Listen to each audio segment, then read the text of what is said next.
Thomas Jefferson once said, "Time is really the only capital that any human being has, and the only thing he can't afford to lose." Doctors know they have only minutes to save a life in distress. Law enforcement knows they have only narrow windows to stop deadly crimes. Parents living in poverty know that they have to make their meager means stretch for as much time as they can. Time is an ever-present oppressive force hovering in the background of everyday existence for people of all walks. But it is perhaps of more consequence for madmen than any others. Madmen rush headlong towards horror and death, violence and mayhem. Madmen know that there will never be enough of them to stop everything that threatens humanity. Madmen know that time for them is fleeting, brutal, and limited. Madmen face the dwindling sands in their hourglasses with a grim smile, knowing that the limit is the heart of what makes them dangerous. Tonight, let's tell a story about the madmen.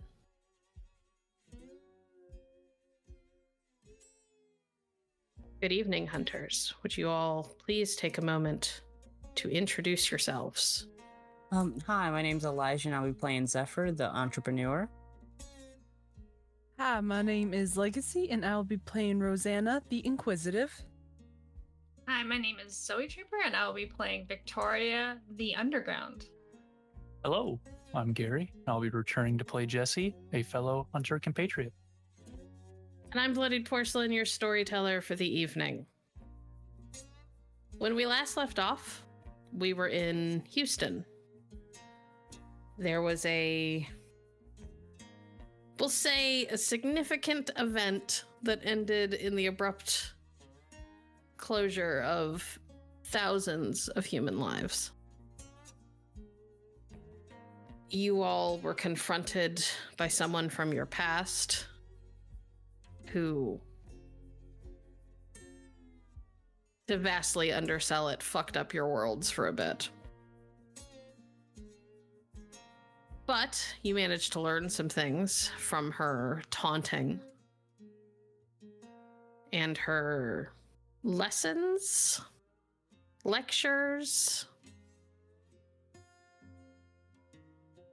You learned about Reapers. You learned more about how wraiths and ghosts work. You learned more about what the afterlife really is, for some at least. You heard from an old friend that you met in Arizona who had just arrived in Houston about the next day after you guys did. Just in time for the explosions to happen, and didn't really know what to do or if you guys were around, and made a plan that you guys were headed to New Orleans to try and stave off the next catastrophic event before it happens, and that he may very well be joining you in the effort. It is, of course, the morning after the explosions. Viktoria's migraine has subsided, though she's still got a nasty case of tinnitus. She's at least not in pain anymore.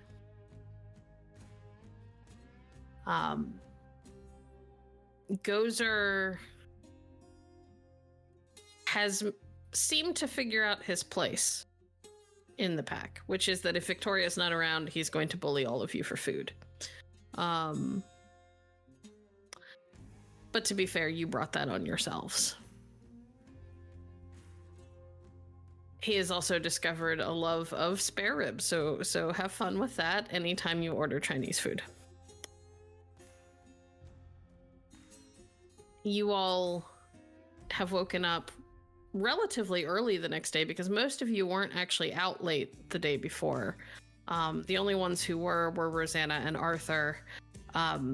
Arthur wakes up at his normal time. He's in rough shape. He's clearly hungover. But that phone that he carries that only ever seems to ring for one person rings almost immediately after he wakes up. He walks away from the RV outside, takes his call, and comes back with a grim look on his face.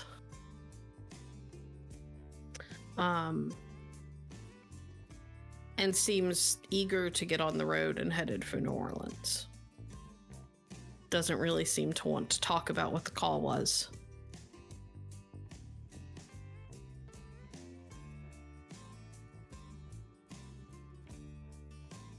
What are you guys going to be doing with your morning? Out of character for Viktoria, this morning for breakfast, she just slaps down a box of cereal. We got work to do.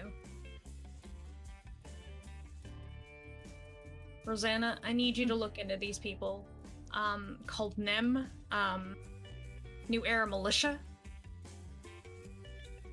I think they might be responsible, and if Harper wasn't lying to us, which goodness knows she could be, these people, if they're responsible for the cruise ship, they're going to be responsible for the concert as well.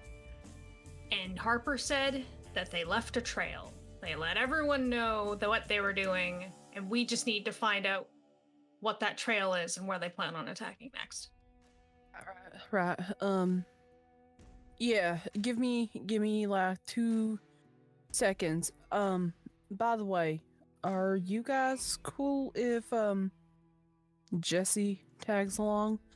Might be good to have an extra set of hands, and if Arthur's not feeling up to it, like we need muscle.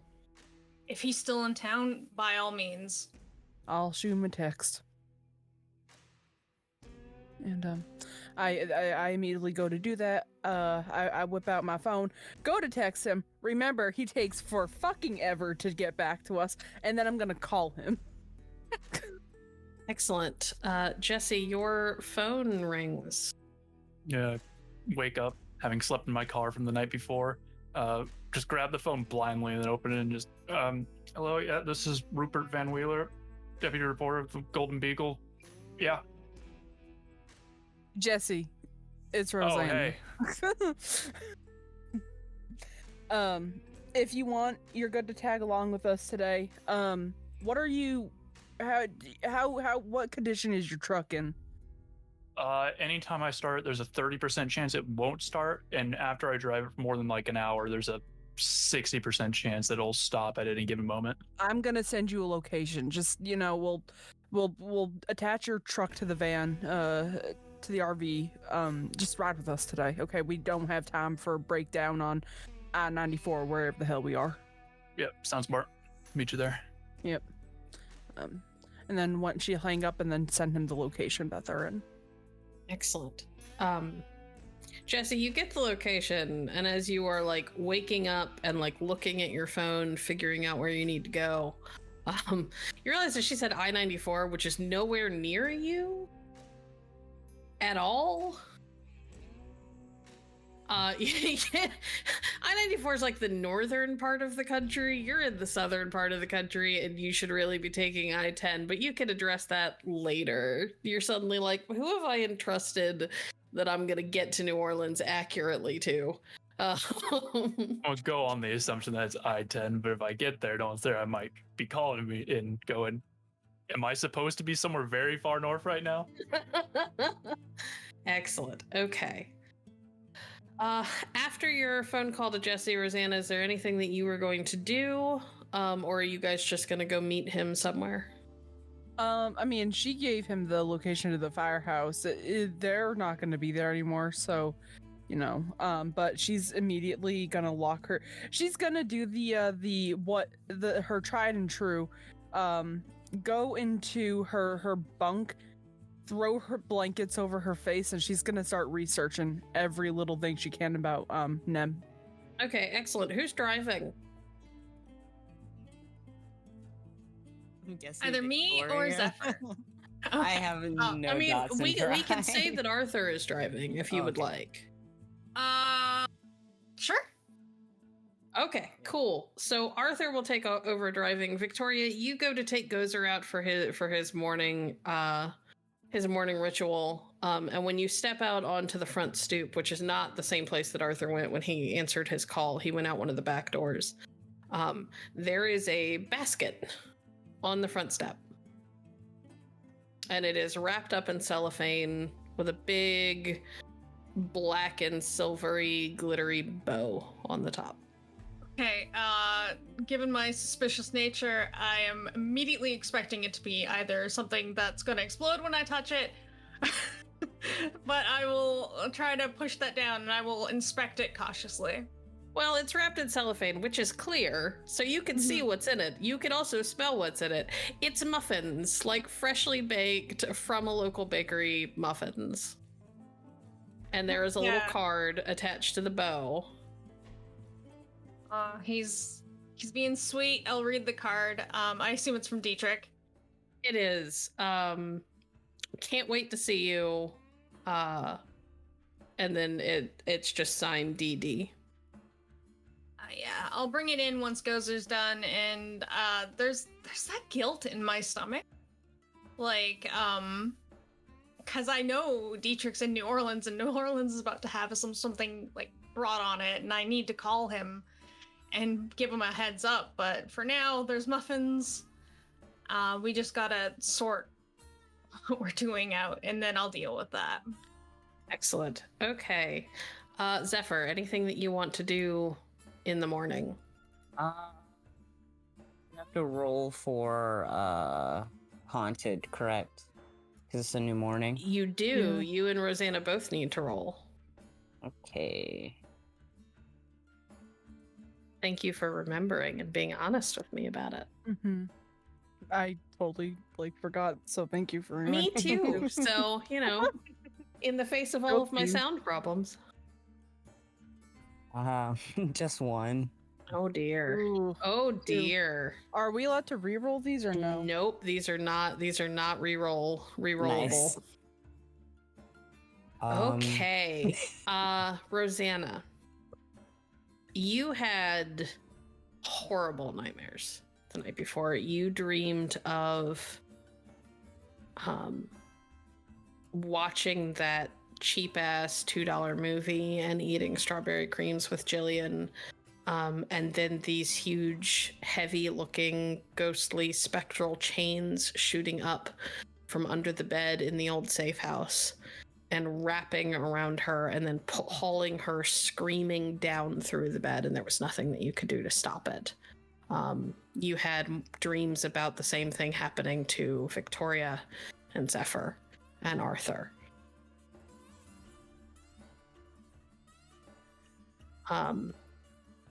You had dreams about ghostly spectral cowboys with smoking six-shooters, and the chains hanging from their gun belt like it's just another piece of iron that they use in their work. Zephyr, you had a really hard time sleeping. You didn't really have dreams, or nightmares, but you couldn't stay asleep. It felt like somebody kept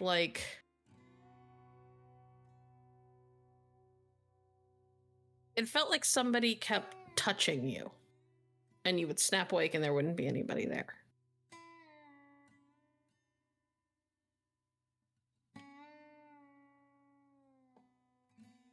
And then you'd fall asleep, and then an hour later, something would touch you, and you'd snap awake and there wouldn't be anybody there. And you're reasonably certain it's not Amelia, because, you talked to the air. You offered to let her, kind of soak in so that she could have a conversation with you, because you thought maybe she was trying to get your attention, but nobody answered.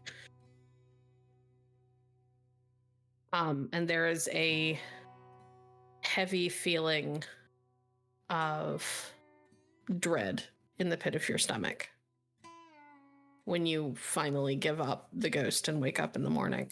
Is there anything you would like to do before you leave? Because we're meeting Gary somewhere else, right? Sorry. Oh, he's coming here. Okay. So I guess in the meantime, I'm just kind of helping, I guess, Viktoria with passing out the bowls of cereal. And just kind of cleaning up the place before we officially get ready to go. Excellent. Okay. Rosanna, we will do your roll for your research once you guys are on the road. It takes Jesse about 20 minutes to get to the safe house. Jesse, you get lost a couple of times. It's not like your phone has GPS. You know, you're relying on a street map, and I got maps. Yeah, you're relying on a street map, and you have no idea how old this thing is, or how much the layout has changed. You're also still dealing with the aftermath of what happened. There's still a lot of police cordons and whatever. So it's a lot of kind of driving in these weird, like, roundabout ways to find the location, before you finally arrive at what looks like an old, like, 2 to 3 bay firehouse. It's definitely not big enough for the area that it's in anymore, but you imagine that before this was officially part of Houston, it was probably its own little town, and this was like the local firehouse. One of the garage doors is open, and the RV you can see is inside, and Viktoria is headed inside with the biggest fucking wolf dog thing you've ever seen next to her. And they get that. It's badass. Yeah, I'll pull up, find a place to park that where we can organize getting the truck hitched, and then I'll grab my travel bag, grab some equipment from the glove box, pull off an old photograph from the dashboard and stick that in my back pocket, and then go and meet him. Excellent. I'll immediately, like, upon seeing Jesse's truck roll up, I'll wave and just yell, "Muffin?" Do you have muffins? Yeah. And I hold up the basket. Fuck yeah. Viktoria, you immediately notice that Gozer does not react to Jesse the way that he usually reacts to people. Usually he's a little wary and stays very close to you until you give him permission, but his, like, ears immediately perk. And he looks very interested, and the only reason why he isn't, like, you could tell that the only reason why he isn't leaving your side to immediately go over and check out the new person is because you haven't given permission. Oh, he likes you. Jesse, this is Gozer. Gozer is, like, doing that, like, half prance, half whine excited dance that dogs do. Is he, like, new? Yeah, he's a new member of the cell. I kind of wave Gozer. It's like a flick of my hand, and I let him go meet Jesse. Oh, he takes over. He takes off and kind of jumps up on Jesse and is, like, licking at Jesse's face. Oh. This guy, he's great. I like this one. Jesse, he is obviously not entirely dog. He's mostly wolf. He's huge. And it is only the fact that you are very tall and fairly solid, despite being a slender guy, that he doesn't just bowl you over with how excited he is to get close to you. Oh yeah, I'm into it. I'm giving him all the scritches, the rubs on the head. It's a great time. Yeah, we found him in Gila Bend. Or rather, he found us. Like, when I met you guys? A little after that. We went, So I missed it. You missed it, yeah. You missed meeting Gozer. That's... Well, I'm meeting him now at the very least. That makes up for it, I guess. I'm actually surprised he likes you so much. There must be something about you. Granted, I like you a bunch, so... Appreciate it. Most people don't like me either, so... Kindred I'll take it. I'm what they call an asshole. I don't really, get it, but... Come inside. There's a very broad question I have to, ask everyone. All right, let's get to it. Jesse, you follow them into the RV. The RV, it's a little cramped, especially now that we have added you and Gozer to the mix. But there is, it's clean. They keep it clean. They do what they can to take care of it. It doesn't, it smells like Chinese food right now. But not in that like weeks old. Like we had this weeks ago and it still smells like this. It smells like they probably just had it like within the last 24 hours. But it also now smells like muffins because there is a huge basket of muffins that has just been put on the little like micra topped table. Zephyr's hanging out at the Zephyr's hanging out at the table. Arthur, who looks hungover but at least looks sober, is smoking a cigarette, drinking a coffee, and in the driver's seat, looking vaguely annoyed that like things aren't moving yet. Give him a nice little kind of nod of solidarity, and then I'm gonna do finger guns at Zephyr. Hey, somebody! Jesse. Good to see you. I still don't trust you. What? You're just gonna say it blatantly now? Yeah. Actually, I Gozer likes prefer him. that. Actually, I appreciate that part. You said Gozer likes him? Mm-hmm. I guess Like you're without alright then. hesitation. And I'm like looking at Gozer and then looking at Jesse, and I'm like, I mean, Come on. you guys look the same, so I'm not surprised. Wow. Okay, I'll give you that one. I'll give you that. Can I at least get your real name in response now, though? No. Okay, fair enough.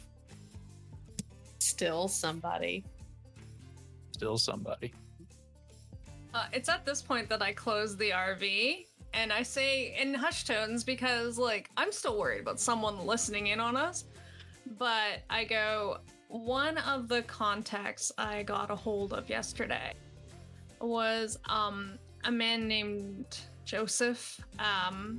He described the blast from the cruise ship, and I will go into detail, kind of like telling everyone what he said, in hopes that someone has some sort of knowledge in this area and can figure out what this group is using in their arsenal. If none of you have any kind of idea about explosives, that's fine too. I might, but I would like to say that Rosanna and Arthur are a bit, hush hush about what's going on here for, like, respectful reasons. They didn't want to say anything about your two permission, so I'm just saying I'm mostly in the dark here. If you want to keep me that way, that's cool. Just want to let you know. Ghosts came to reap people. That's my understanding of the situation. There's also like the ghosts are also involved with killing lots of people, as well as reaping them. So that's fun. Yeah, that's a big no-no, I think. Yeah. Okay. So, Zephyr, do you have like arsenal? Or the thing that gives you like explosive stuff specifically? I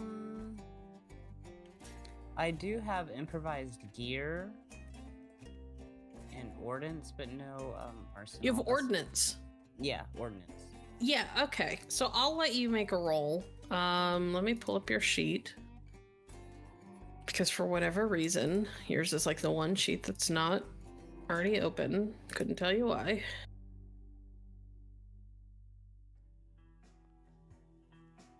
Make me an intelligence and science roll, but I want you to add 2 dice because you have ordnance. You said intelligence and science? Yes, with 2 extra dice. +2, so that's 8. Okay.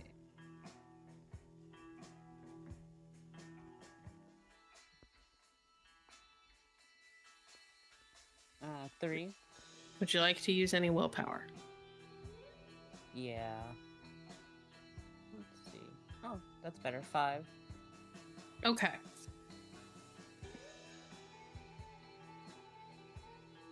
You understand to a degree what's being discussed. A lot of it is mostly about the tonnage of explosives that were used, or that this guy Joseph thought was being used. Like he's a reporter, right? Like he's not an explosives expert, but he spent enough time in active war zones with terrorist activity that he's kind of picked up on some of the signs and the lingo.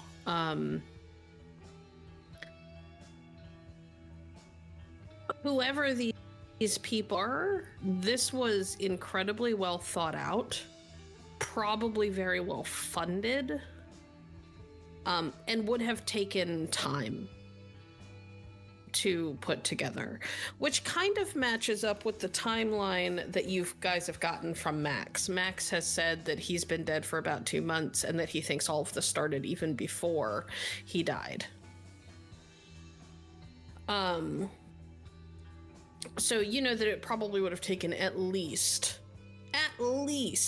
2 months to bring everything together that would have been required to pull off explosions of this type, even with them targeting something like a cruise ship where they've got to have like fuel on board, and a fairly significant amount of fuel. So you very much can follow what Viktoria tells you, even though she doesn't really follow it, and can kind of like translate that into layman's terms for the rest of the group. So those who are not necessarily science and explosion minded understand just what this took. If this attack in New Orleans is going to follow the same pattern, then there is a very, but we're talking extensive loss of life again. But you also don't know if they're going to follow the exact same pattern. So you just, if they go with explosions again, there's a chance that they could end up leveling like an entire arena, essentially. I think once Rosanna figures out some more stuff on the new era militia, we can figure out if it's the same people based off of that. Okay. Yeah, if we can... Oh, go ahead. No, go ahead. Yeah, if we can... If there are pictures of maybe suspicious people that have been in the area for like the past 2 months or so, when we get to New Orleans, maybe we could just like keep a lookout on if we see them again around that area.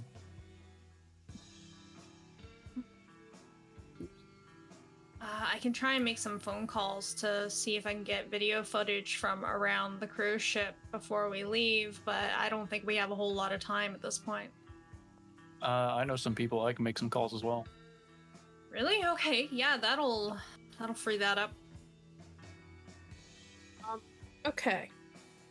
So, while Arthur and Jesse focus on hooking up Jesse's truck, which is going to take a little bit of a process. So it takes some time. While that is happening, Viktoria, would you like to call some of your contacts and see if you can get a hold of things like camera footage, if you can maybe get some information on Nem? Sure. You have contacts in most levels of law enforcement. Mm-hmm. So while you'll have to be careful about who you call and how blatant you are, with those who are not necessarily your contacts but maybe adjacent to them, it shouldn't be too difficult for you. Right. You will get to use desperation dice. Woohoo! Because this is using your underground contacts to subvert the supernatural. Which I believe is what you have to do to get your desperation, right? Stealth or not sabotage. Subterfuge? Subterfuge. Yeah, it's subterfuge because you're working with criminal elements. I'll allow that.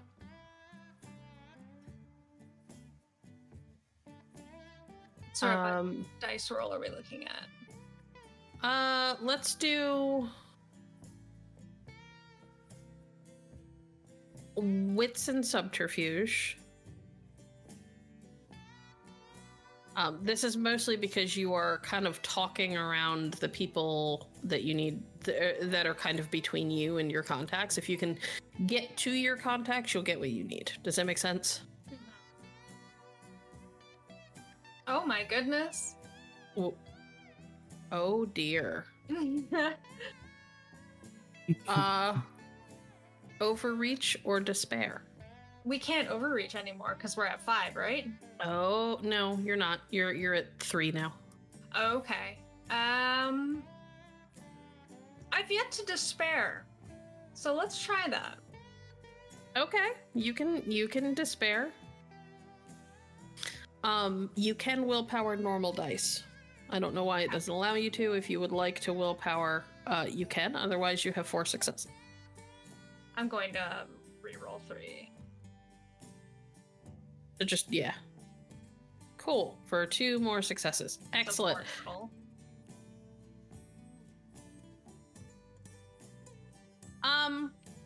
Okay.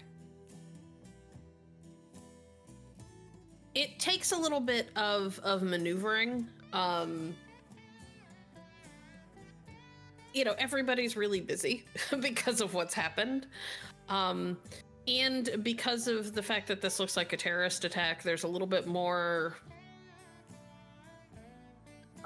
security. Yeah, in if place. I outwardly say I know too much, that raises some flags and gets us in trouble. So it's a lot of give and take, beating around the bush kind of thing. Right. But eventually you get through to one of your contacts. This is a guy at the FBI who owes you because his brother has a drug problem and got himself into some deep shit, and it was becoming something that was threatening to this guy's career. Mm-hmm. And he got in deeper than he really meant to. And you kind of helped him dig himself out because you put him in touch with the right people to kind of smooth things over. Right. And he's hesitant to give you what you're looking for, but also knows that he owes you. And if he doesn't give you what you're looking for, there's every chance that all of that evidence that you helped kind of make quietly go away, and all of those people who were threatening his family because of his brother's debts could come crawling out of the woodwork again. Yeah. So he kind of hems and haws a little bit, and then eventually says, give me a secured email address and I'll make sure that you get what you need. Which doesn't take much. You've got Rosanna nearby. She's always got stuff like spare security emails and things like that that she can kind of give you on a whim. And he sends over what they have. He does make a note that he doesn't have access to everything. Okay. But he is giving you what he can. Part of it is the fact that Homeland is involved. So there's a lot of squabbling for who has jurisdiction right now. But he's giving you what the FBI managed to get their hands on before Homeland kind of swept in and locked everything down and started being assholes to everybody. So, since Joseph took a chance on me by giving me what little information he had about the tonnage of the explosion and stuff like that, I want to pay that forward. I'm also going to use one of those drop emails to update him on some of my findings, obviously not the deep FBI stuff, because that's that will lead a trail towards my other contact, but whatever Zephyr was able to fill me in, he gets that. Okay, that's easy enough. I won't make you roll for that. That's a great way to keep a contact in your wanting to work with you and being willing to come back to you, even if you turn out to maybe not be entirely on the level later. Yeah. He did say end up being tell him what I found, and that's what I'm doing. Yeah. Okay. Very cool. So, as the truck gets hooked up to the RV and you guys kind of set out on the road, Rosanna, my darling, could you roll me intelligence and investigation? You can use your desperation dice because, oh no, wait, you can't use your desperation dice because you're looking up a mortal group, not necessarily. Well, I mean, something. it's gaining information for any part of the hunt. Oh, well then fine. Yes, you absolutely get your desperation dice. Okay. You have 4 dice. Yes. 6. Oh, your main pool is going to be 1 die lower 1 die lower, yep. because of your nightmares. Okay. All right. Normally it would be 2 die lower, but I'm only going to do 1 because you've got the time to off balance some of that struggle. Jesse, could you make me a wits and occult check, please? Oh dear. Definitely can. I think I'm gonna choose despair as well, and I'm going to... Feels like it's appropriate. Okay. And then I'm also gonna willpower reroll 3 of those. Okay. This is not going to go very well for me. I'll wait until Roseanne's done, though. You can use intelligence if it's higher than your wits. But I got a critical. You got a crit. It is Okay. nice. Jesse's not a very mental-based man. So what's your total successes, 4. Rosanna? 7 successes critical. Okay.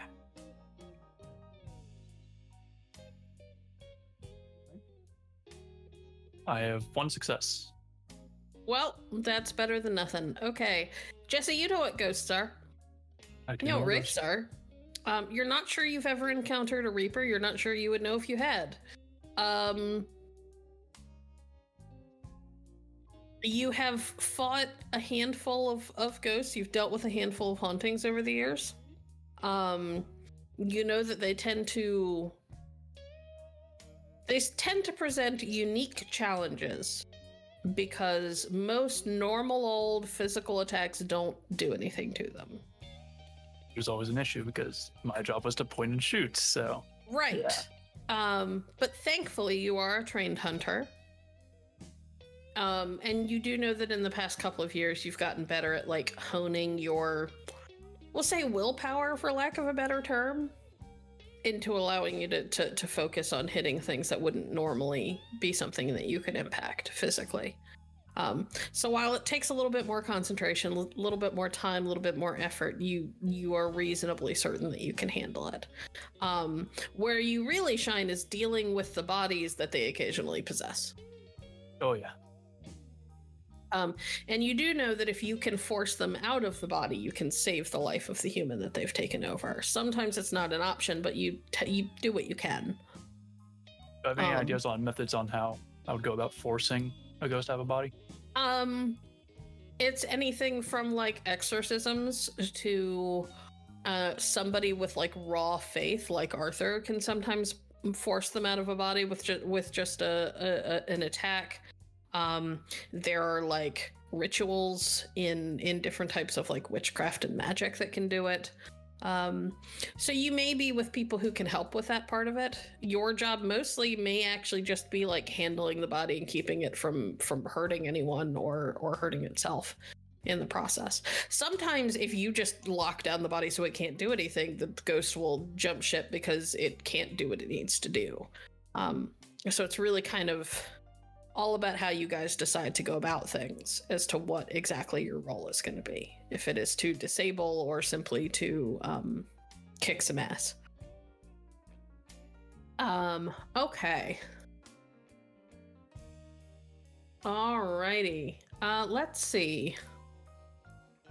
7 critical, huh? Such a brat. Okay. Rosanna, what you know about Nem? Nem is not the first name that they've ever had. They have had several rebrandings. you do note that a lot of their rebranding seem to coincide with the fact that like the far right keeps taking over like the whole militia like subculture. These guys are not like far right extremists. They're not neo-Nazis. They're not, Christian nationalists. They're nothing like that. They are very much what their name states, where they are all about making, basically their mission statement is that they want to make the world better. And they recognize that sometimes the only way to really change a system that is set in its ways is to blow shit up. It's not their first choice. It's not something that they want to do most of the time, but they have not been against the idea of political violence, in order to, what's the word? Even the odds for the environment, for example. This is a group at one point, they blew up like not an oil rig itself, but the stuff that was needed to build the oil rig. Like they just sabotaged the materials over and over and over again. You do notice that they have had an incredibly low body count before now. Like every time there was a death until like yesterday, it seems like it was accidental. It was never intentional. It was usually something like they went and they targeted supplies to build an oil rig, and somebody was there after hours and got caught in the crossfire kind of thing. Does that make sense? Yeah. A lot of what they stand up for is they oppose the intractability of a lot of like modern governmental systems. They're not down with the fact that it takes Congress 50 fucking years to pass simple legislation that should have been passed 2 decades ago, kind of thing.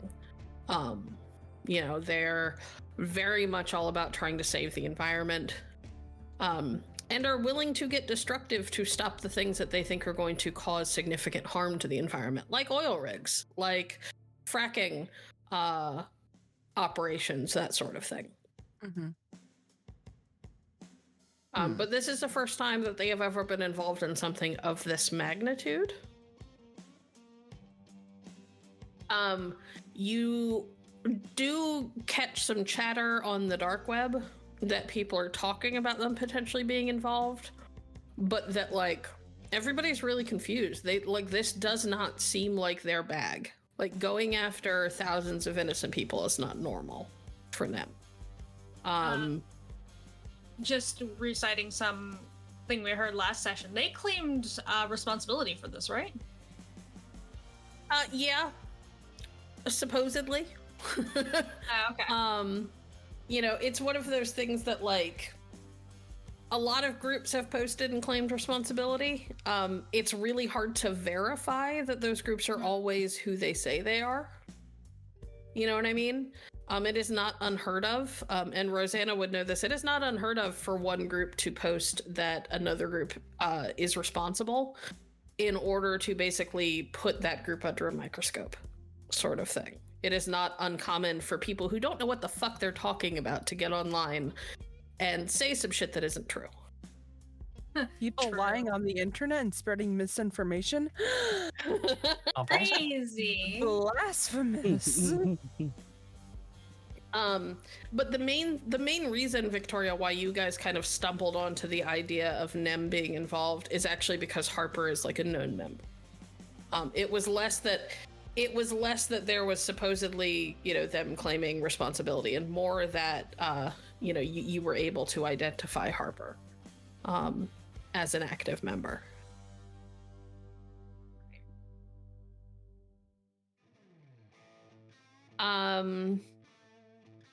Is there anything specific that you're looking for? Because with 7 successes, I can tell you all kinds of stuff, but it's like a lot of this isn't necessarily going to be information that you need. So is there something specific that you want that I haven't already told you?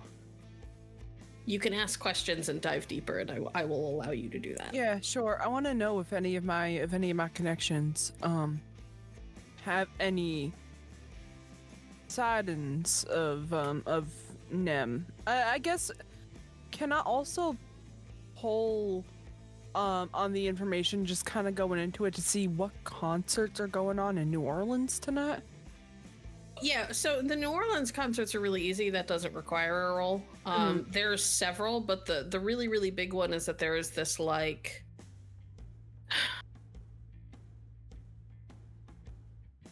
I want to say, like punk metal band. I'm not going to put a name to them because I don't want to accidentally name like a real life band. But you know, a kind of punkish metal band that is significant or that is specific to our particular World of Darkness. Has a concert going on, and they are not quite sold out, but almost entirely sold out. Like the websites for all of the ticket resellers and things like that are like less than 100 tickets left, kind of thing.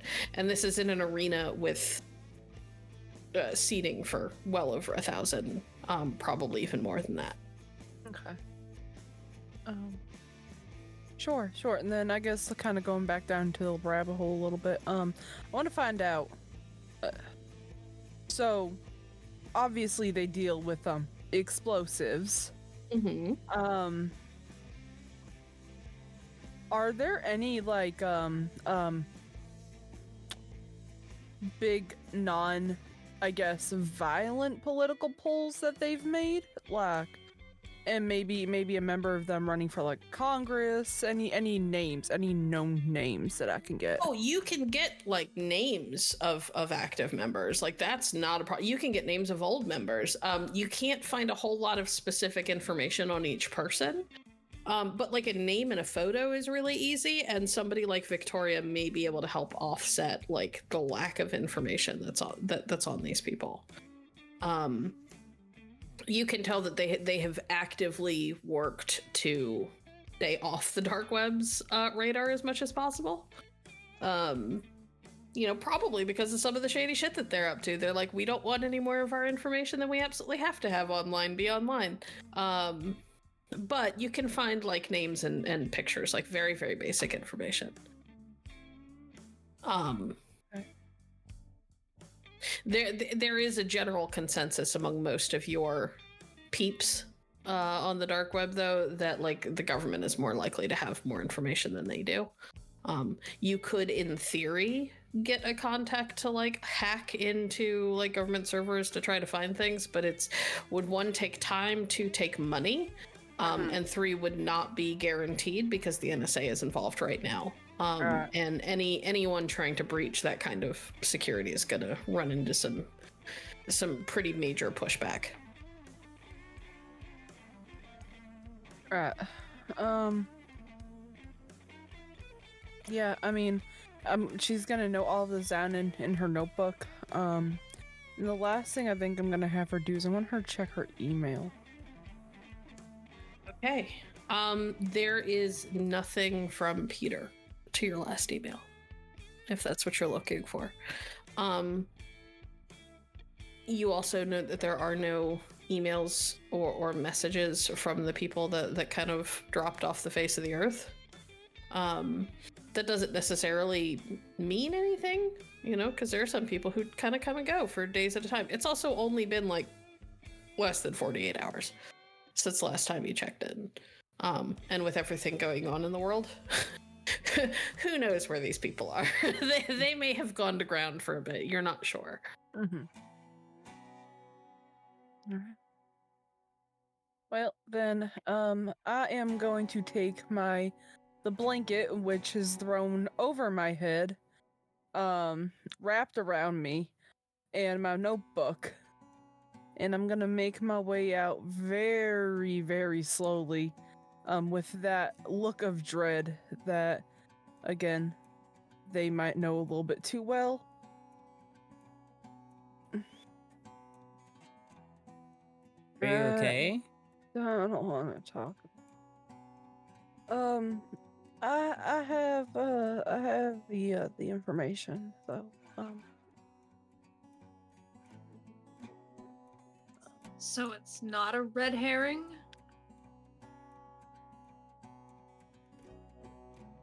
So they're actually legit. So, Nem seems to be, to put it lightly, almost like a political. It's more like anarchy than anything, but they seem to be fighting against things that drift this world apart and are working to put a more quote-unquote united stance on everything. They've never been, though it's funny, a lot of my research states that like they've never done anything this big. I mean, they attacked like construction, going to make like oil rigs and stuff like that, but anytime anybody's died, it seems it's accidental without any purpose. So for them to attack a cruise ship like this intentionally, I I also wouldn't found have- out oh, go which ahead. Oh, go ahead. Sorry. I also found out which concert it's gonna be. That's a start. It's good. Yeah. But they don't seem like, I mean, mind you, they have set fire and have exploded many things, but it seems like it's more in line with like things that are hurting the environment almost, like oil rigs, maybe places that do like greenhouse gas emissions. And even then, it's never like a physical building. It's more like they explode the parts that are going towards the construction of that. So why shift to concerts and cruise ships? This first case, that's almost, respectable, Plans going to shit, gotta fix that shit. But suddenly switching to blowing up a cruise ship, killing a bunch of people? Different modus operandi here. And then it almost feels like that they're doing the exact opposite of what they've always done, which is stand up for environment. You know how much damage blowing up a cruise ship does to the environment? Oh, I know. I'm pissed off about that. That's why I went and looked into it. That's So, if we're to follow everything that's happened until now, we were warned by the one ghost about ghost spy network, the Orpheus group. Mhm. Do you think these two things tie together? So something definitely happened to their chain of command, at least with this, environmentalist group. Jesse, would you like to? Oh, sorry. Go ahead. Sorry. I was gonna say, if I don't think Jillian is the only one that's possessing somebody in that group. You think maybe it's like her and like maybe a team or something where they're just taking them over to cause all of this? That's almost what it feels like. It feels like they, because like this group has a track record, like, right? They are known for blowing shit up and causing a riot, and like I said, it's something that's borderline anarchy in itself. But that almost seems like the perfect disguise of, okay, well, they're already kind of seen as not great in the eyes of the government. What's something bigger with more intent to throw the eyes from one thing to another? And we've been warned multiple times now that the veil is too thin, like it's about to burst. And it feels like the Orpheus group is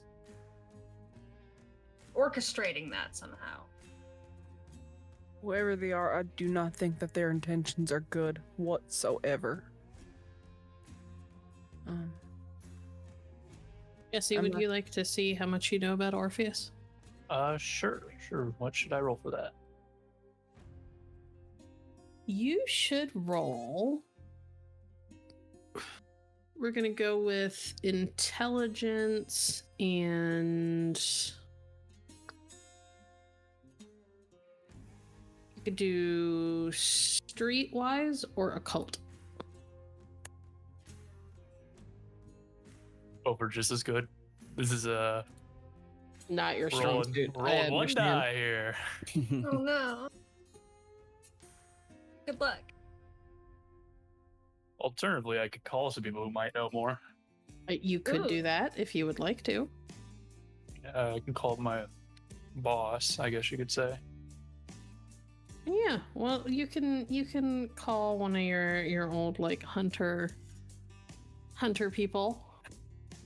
Yeah, because I have contact 3, so they'd probably better rely on other people who might have more knowledge than me, as I don't have much. Go for it. Sent you a Yeah. message because you Okay. have some behind the scenes stuff I have to ask about before I know who you're calling. Yeah, I gotcha.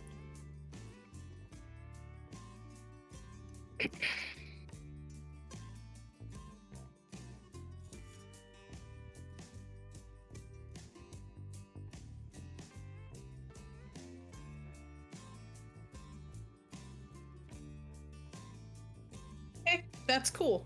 Yeah, so you pick up your phone. Tell me the name of the guy that you are calling, or at least what you're gonna call him when he answers the phone. If you use nicknames. Yeah, I'll be calling. So I reference things. I guess you could say it's a code name or a nickname. Call him Houdini. Excellent. All right, cool. So you make the call, and it takes a couple of rings before there is a gruff voice on the other end. Sounds like whoever this person is swallowed gravel at some point in their life. That it's that kind of like, not a growl, but kind of growly. Or like they've spent their entire life smoking kind of thing. Sup, kid? Hey, Houdini. So I'm working this job, right? You know about it. And this is related. I just thought I was hoping you might know a bit about something called the Orpheus Group. Yeah. Could you tell me how much you know? It's related, I assure you. I know enough that they think they know something, and they're fucking with things they shouldn't. What do they think they know?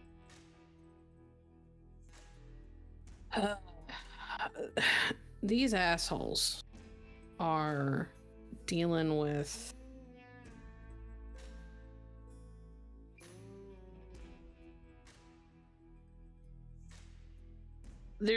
making contact with the afterlife, essentially.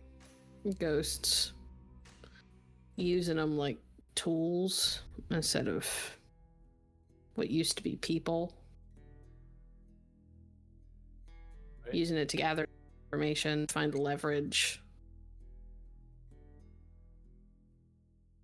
Sounds kind of fucked up, and you said they're causing problems with this? How so? Well, do shit like this enough, you can, for lack of a better term, create bleed. It's like, you know how if you get a new pair of jeans, you throw them in the washer, a bunch of dye comes out the first few times you wash them. Yeah, sure. and 'Cause that- I've washed my jeans before, definitely. Kid, that's gross. You've got to do your laundry. I don't have a house. I have a shitty truck. There are places where you can stop for a couple of hours and wash your never mind. That's beside the point. Okay. Don't come over until you've done until you've washed your clothes. All right, fine. So yeah, bleed. It creates bleed. Yeah, so you throw fresh jeans into a washer. You're supposed to wash them alone or with other types of jeans of the same color. Because if you throw them in with like a white t-shirt, that t-shirt's going to come out looking grayish blue and not in a nice way. It's going to have dye soaked into the threads. Makes everything come out looking dingy and dirty. Bleed is when stuff that's supposed to be on the other side of the veil ends up on our side. It gets easier for stuff to come through. Makes it so that this thing that keeps our world, the living world, separate from that world, gets so thin that they start to be able to interact and impact each other. Ghosts get stronger, hauntings get worse, people die. Yeah, I see how that could be a problem. Yeah, but Orpheus has money and connections, and they're protected by some very powerful people. Yeah. All right. Anything else, or is that all you can do for me? I mean, I can tell you that their HQ is somewhere in New York. Bit far from us right now, but good to know. But that they send people out all over the country. Any station in Louisiana by chance? New Orleans specifically? They don't really have stations. They just send out agents. That's fair, and I don't know how you would know, but you somehow know things I don't know how you know them, but do you know if there are any agents in New Orleans by chance? I don't know off the top of my head, but I can look into it. I'd appreciate it.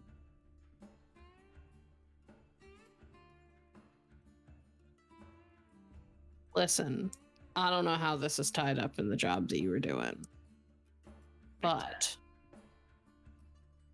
if Orpheus is involved, that means that you are dealing with things that you have not necessarily been trained to deal with before. Yeah. I not got to an that. extensive degree, anyway. Just be careful. I'm keeping my head on a swivel. I assure you, it's running parallel with what I'm doing. All right. In fact, I'm getting close to finishing up what I'm doing, I hope. Because if Moriarty finds out that you went out on this job and got distracted, got yourself killed, it's gonna be my ass. It's not a distraction. I'm gonna find a way to go through the veil and bring you back just so that I can so whoop you could your beat my ass. ass. Yeah, okay. Yeah, I get it. Okay.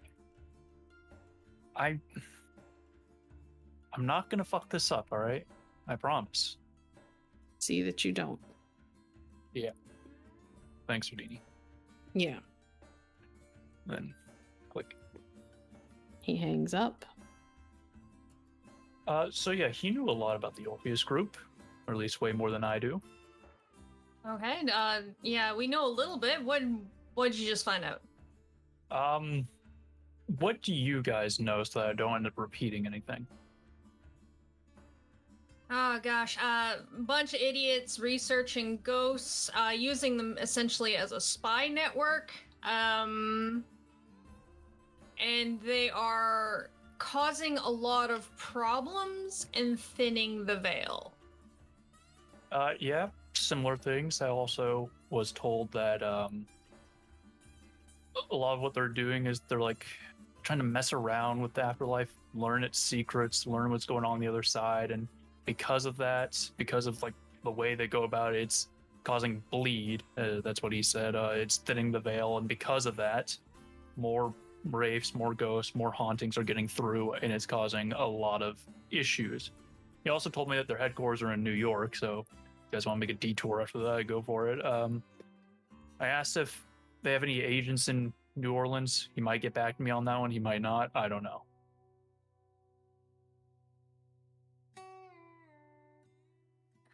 Yeah.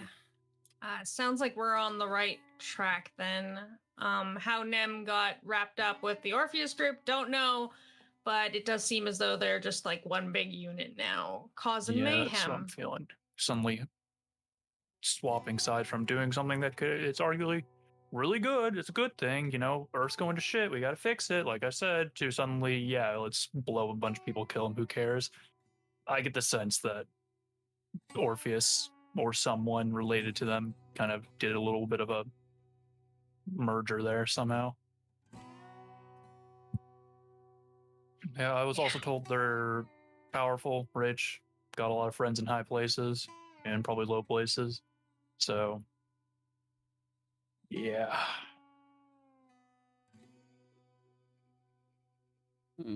I wouldn't be surprised if they were, because if they're killing a bunch of just innocents, I wouldn't be surprised if they were either building an army or collecting all those souls to maybe barter with whoever. Because when the Reapers were there with Jillian, they seemed kind of buddy, but not entirely, like, friends. I'm not gonna pry. Should I? It's a whole thing. Okay.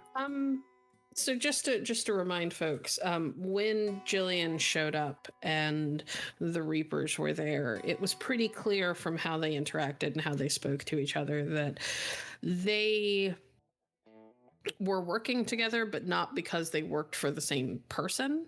It was more that the Reapers had made a deal with Jillian's boss. And they were getting a cut of what was happening. And given everything that Jillian has told you about what happens with souls when they die and how they get reaped in the different places that they go, chances are a portion of the souls from each of these mass casualty events is going basically into the Reaper's pockets. They get to take those souls back to the afterlife and do what they need to do, or do whatever they need to do to turn that into currency. Mm-hmm.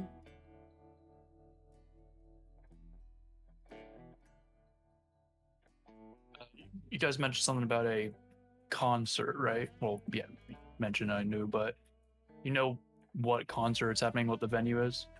So that's something we should get tickets for so we have more access, more maneuverability. Mm. Because if and I'm going to pull out Arthur's wad of cash they gave me. I know who's paying. Here, I'll take that, actually. Go ahead, Rosanna. Thank you, Arthur, for your generous donation. Shoves it in her bra. I think I can get us tickets. I plan on calling Dietrich today and listen, to keep this short, I have a man on the inside, but I'm going to give him the choice whether or not he wants to stick around and work for us and help us out, or if he wants to get out of Dodge. Because, I mean, if you have any loved ones in New Orleans, it might be time to call them and let them know.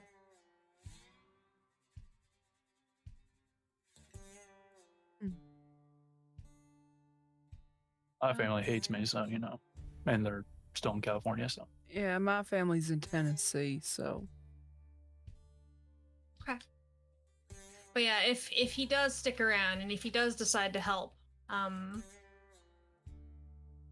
might have someone on the ground watching out before we get there. I am going to see what I can do about some tickets. Do you know who's playing? Some metal band. Not really my cup of tea, but can I see? Zephyr, you look over Rosanna's shoulder. It's a punk rock band. There's a little bit of a metal influence, but they are not like true metal. It's like, it's Slaughtered Pig. I love them. They're really good. Great. Yeah, great. Yeah, Slaughtered Pig. awesome. That's the perfect name. Love it. Yeah, I have all their albums. I can't play them because my radio is broken, but it's like why don't you? I have a few cassettes. Yeah. What the hell is up with your car, dude? It's a long story. Let's just say the radio's broken, so you can't take it off of cassette mode, and the cassette that's currently in there won't come out. And so because of that, I either listen to Silence or ABBA 24/7. So. Oh. Yeah. That's why you played ABBA last night. It's you know that thing where like your friend shows you like a video where it's like a song is mixed incorrectly as like a joke, but then you listen to so many times that when you listen to the normal version it doesn't sound right. So it's kind of the same thing. I've listened to ABBA so many times that any other music just doesn't really sound right anymore, and I hate that. It fills me with rage. So sorry. Thank you. Jesse, the anti-ABBA Mhm. hunter. It's okay. Everybody's entitled to their own incorrect opinions. The moment I find out any member of that group is something pertaining to our world, I'm gunning for them. Okay. Because I'm sure at least one of them is like a blank body or something, Pretty sure 2 of them are dead. as far as we know. Hey, all right. Yeah, Maybe they're only one kind of dead. Maybe they haven't fully completed the dead cycle. They could be back through the veil right now, for all we know. They could be watching you right now, and you don't even know. They could be playing ABBA inside your head. Inside, I think I would hear it if it was inside my head. Suddenly, that's all he hears inside his head. Rosanna, Mhm. from next to you, where nobody is currently sitting, you hear, I was right. He is kind of cute. What are you doing here?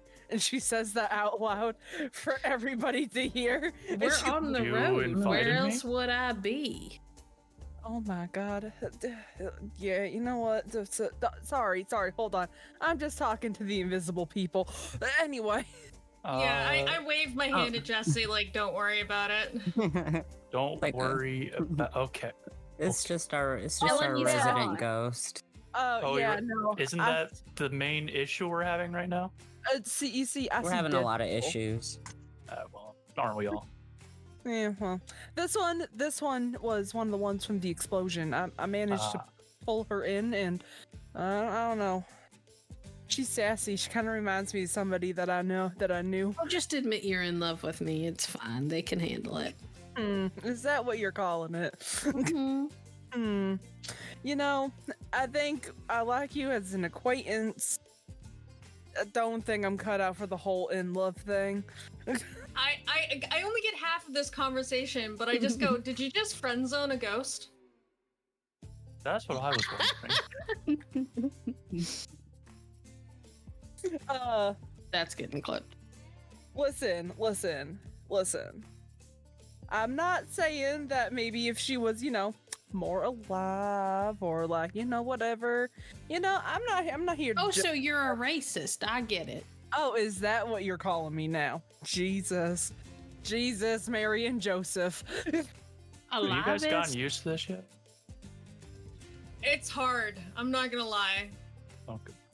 I was possessed for a little bit, and that made me so very mad. Who would have thought the ghost hunters would be so hot? Can you stop calling him hot? No, What? I mean, let's be honest. Most of y'all are pretty hot. Victoria's hot too. I mean, true. Zephyr's real sweet, by the way. Doesn't talk much, that one. But we had a grand old time while you were out yesterday. Oh, you managed to get a hold of him?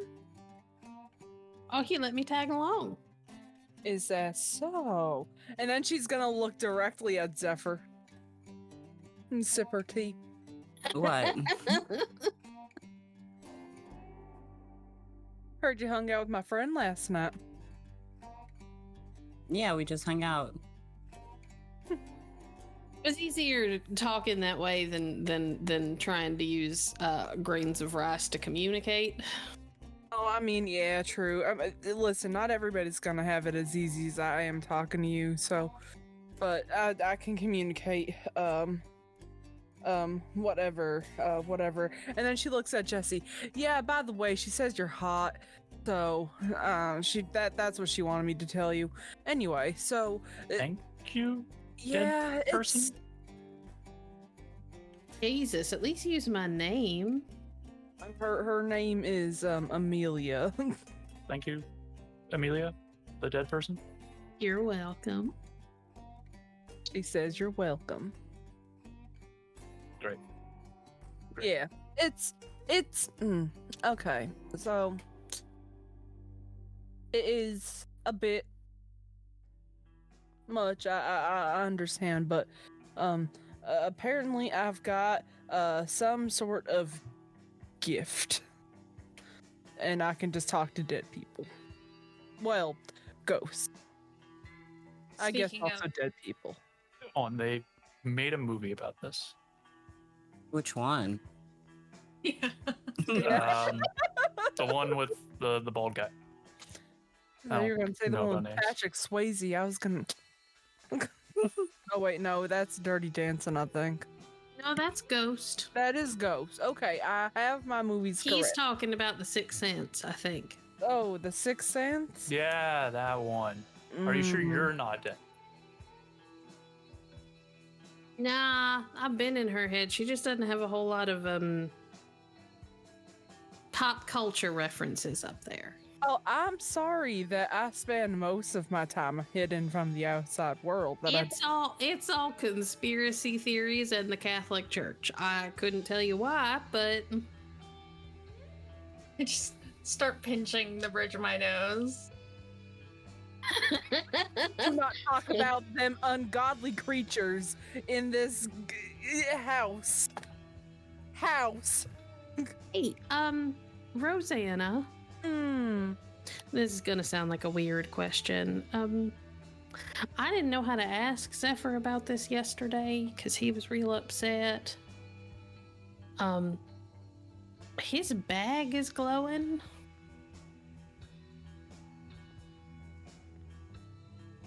Do I see Zephyr's bag? You do. Do I see it glowing? Nope. Okay. Glowing how?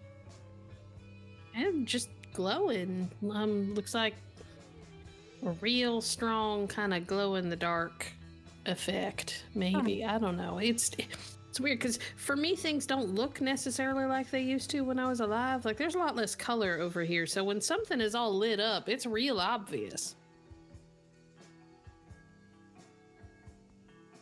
Zephyr, what's in your bag? Oh, hear this? You do. Aha! Zephyr. Anyway, the bag thing. I like go over to my bag. It's not the one that has the book in it though. I Oh keep no, it that is hidden. the one that has the. It is Oh, the it one is? that has the book in it. Okay, well, yeah, it's in there. You've had okay, it in your yeah. bag every time you said you were putting it away, so I Oh, was just like, okay. okay. Okay, yeah. So yeah, I just go over and just like slowly pull out the book. Yeah, it's but I don't open it. I'm just like, oh yeah, it's a book that I found when we went to that little door. Why? Is that what was glowing? Yep, that's it. Let me see that book. I don't know that you should touch it. It gives me bad vibes. I'm just saying it's glowing. He might When want to Rosanna- address that. When Rosanna says, "Let me see that book," I shoot Zephyr a look. I'm like, eye twitching. Just, what are you gonna do? I really You don't wouldn't want to let her give her touch the it book. either. Yeah, I really don't want to give her the book. So I just kind of hold it. I'm like, no. Why? Because that shit is lighting up like a Christmas tree for my friend. I don't trust it. Is it like a special book that you guys got from somewhere? I mean, it's unique. Unique, like you got from a thrift store, or unique, like you found it clutched by a dead priest in their It tomb? just has weird, like, writing and stuff in it. So the second one, okay. Yeah.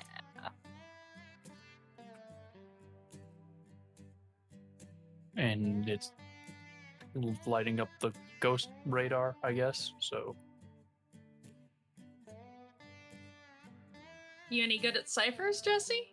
I mean, it's Zephyr's book, but like, I knew someone who was, so I could try to fake it until I make it. See if I picked up anything, but normally no.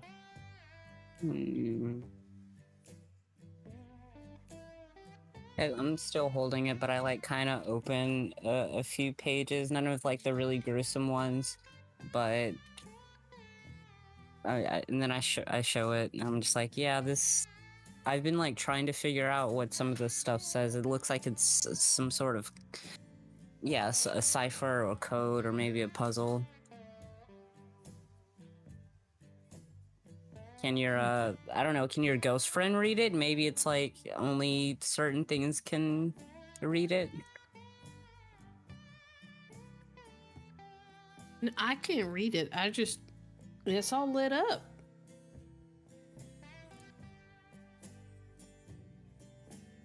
Oh, I mean, she can't read it.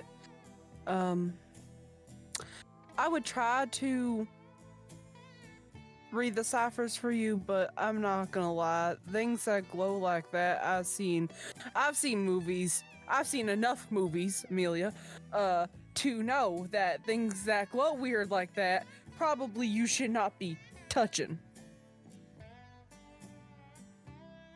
I mean, you should touch them. Isn't that like glowing a good thing sometimes? Like the Holy Grail or whatever? Do I look religious to you?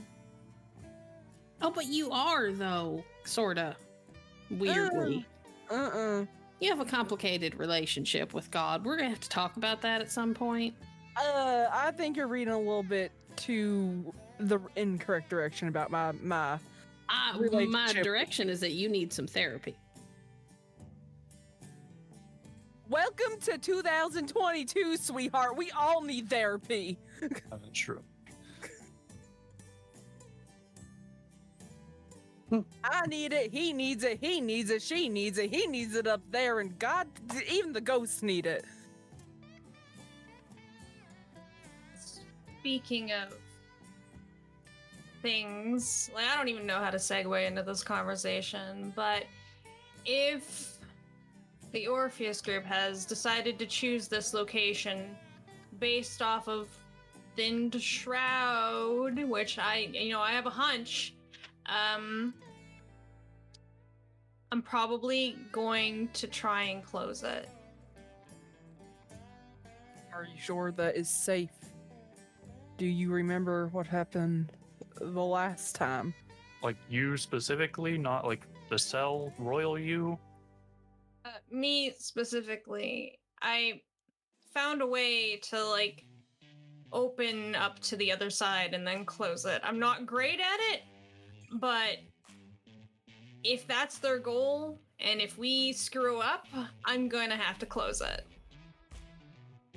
Okay. We should try As to someone get who the... spent a while hunting weird supernatural things that shouldn't exist, you guys are making everything I do sound really mundane by comparison. Yeah. Take that as you wish. We're just a bunch of little freaks. Yeah, Well, that's pretty kind much. of friends. All I know is that once we get to Louisiana, I think it might be worth for us to go and visit a couple of occult shops, see if we can find anything. Go see a couple of shops, maybe we can pick up some, weapons. My friend told me that it might be best if we arm ourselves. If not to fight the ghosts, to hold back against the possessed bodies of the ghosts. I mean, I can find those pretty good.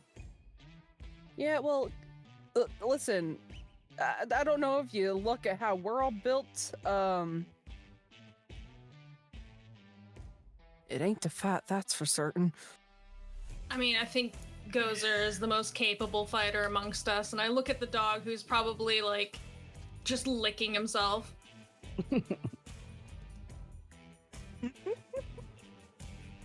Yeah. Yeah, we should probably get you guys some guns or something. Yeah. Also, before we start fighting ghosts, wouldn't it be better to try to get the concert canceled so we can try to avoid people dying? That is a really good idea. I Yeah. mean, we could go find some gnarly, food somewhere and give the band food poisoning. Food poisoning seems to be my go-to. Well, I've been to a few of their shows in the past, and they're very much like we'll throw piss and puke at the crowd, and they love it. So, Well, suddenly I'm really not looking forward to this hunt. And that's coming from me, who's usually not looking forward to any hunt.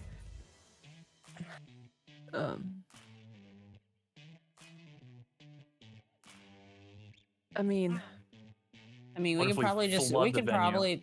I was thinking we could just destroy their equipment. Good work. I do have an idea that might. And then she's gonna look to Amelia. What? You feel like doing some more fun ghost things? Oh, who do you want me to possess now? It's not who you gotta possess. Actually, it might Oh, be. damn. Gave her an idea. I'm conjuring up a plan. So, I mean, it could be easy. We could send in our compatriot, as she gestures to the nothing. Have her give a security guard the inspiration to let us through and do our jobs.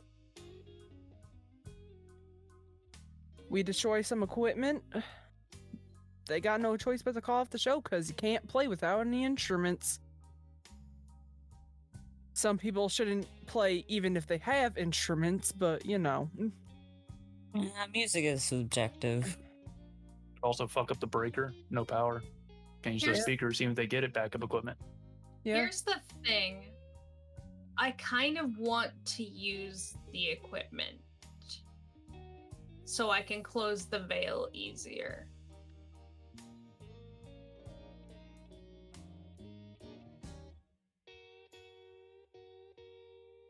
I mean, sure. Oh, hell, that's a good idea.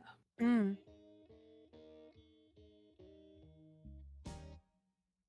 I don't know if it's how far the noise can reach, but I would assume so.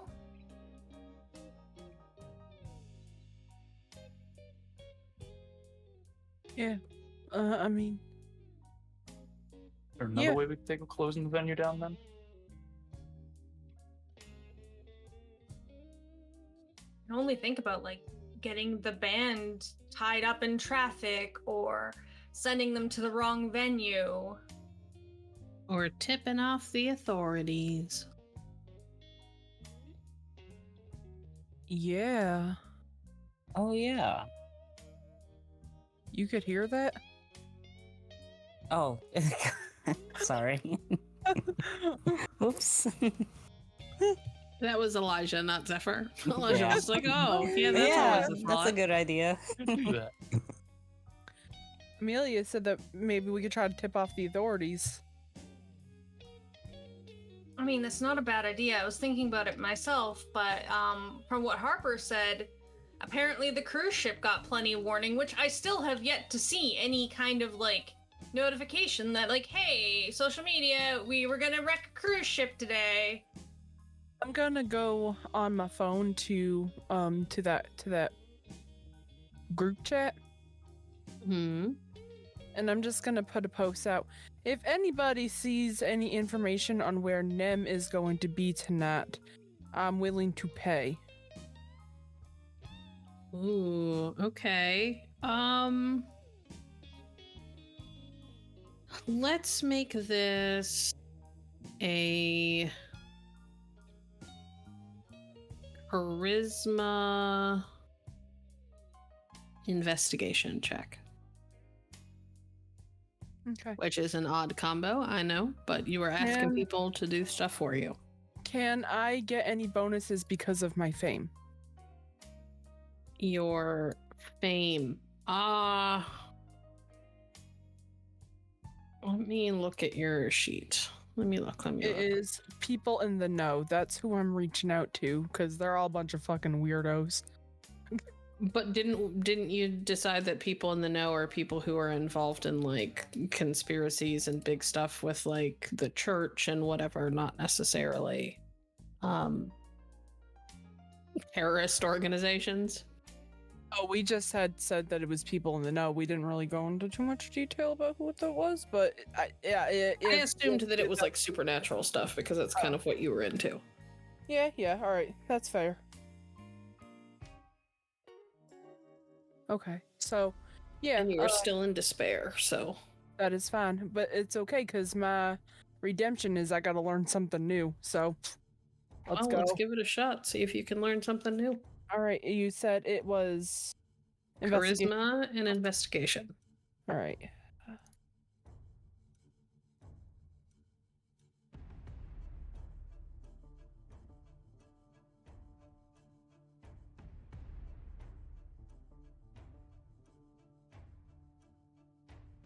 Three successes. All right, not bad. There's some general chatter that people are going to look into it and see what they can find, but it's going to take them a little bit. Okay. It's not going to be an immediate, oh yeah, no, I got this already. But they will see what they will see what they can dig up. One guy does warn that it's not going to be easy. These guys don't have a huge verified online footprint, and they've actively avoided being big on the dark web. So what they have is on the general internet, which makes it even harder, really, to kind of verify anything, because kind of anybody could be doing it. But they'll see what they can come up with. I've got people working on it. So, is there anything that anybody wants to do during the drive to New Orleans, or are you guys good to anything else anybody wants to do? I have one more thing I wish to do. Yes, ma'am. I am going to text Dietrich, first of all, saying, thank you for the muffins. I need to talk to you privately.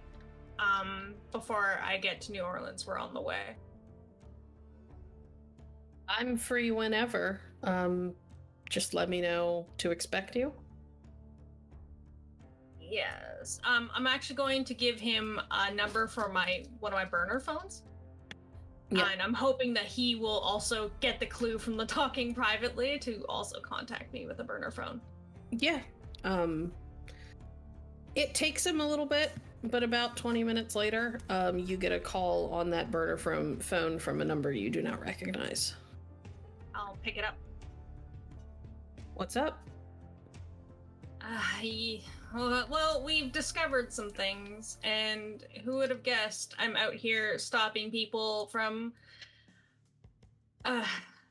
blowing up places, but the next attack is going to be in New Orleans, and I wanted to give you a heads up.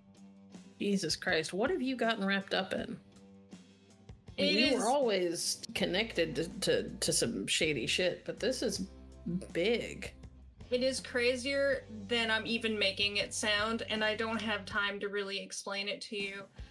But we think we narrowed down where the attack is, and I wanted to give you a choice. Well, this is my city. Nobody fucks with my city. Good to hear. And like hell, I'm gonna let you go into this alone. I want you to be careful. We have some pictures of people you should watch out for. If you have an email that I can dead drop, I'll send any information we've gathered to you, but we need confirmation that the place that's going to be hit is actually the place that's going to be hit. And I will start talking about the band and what we learned and where we think it's going to be.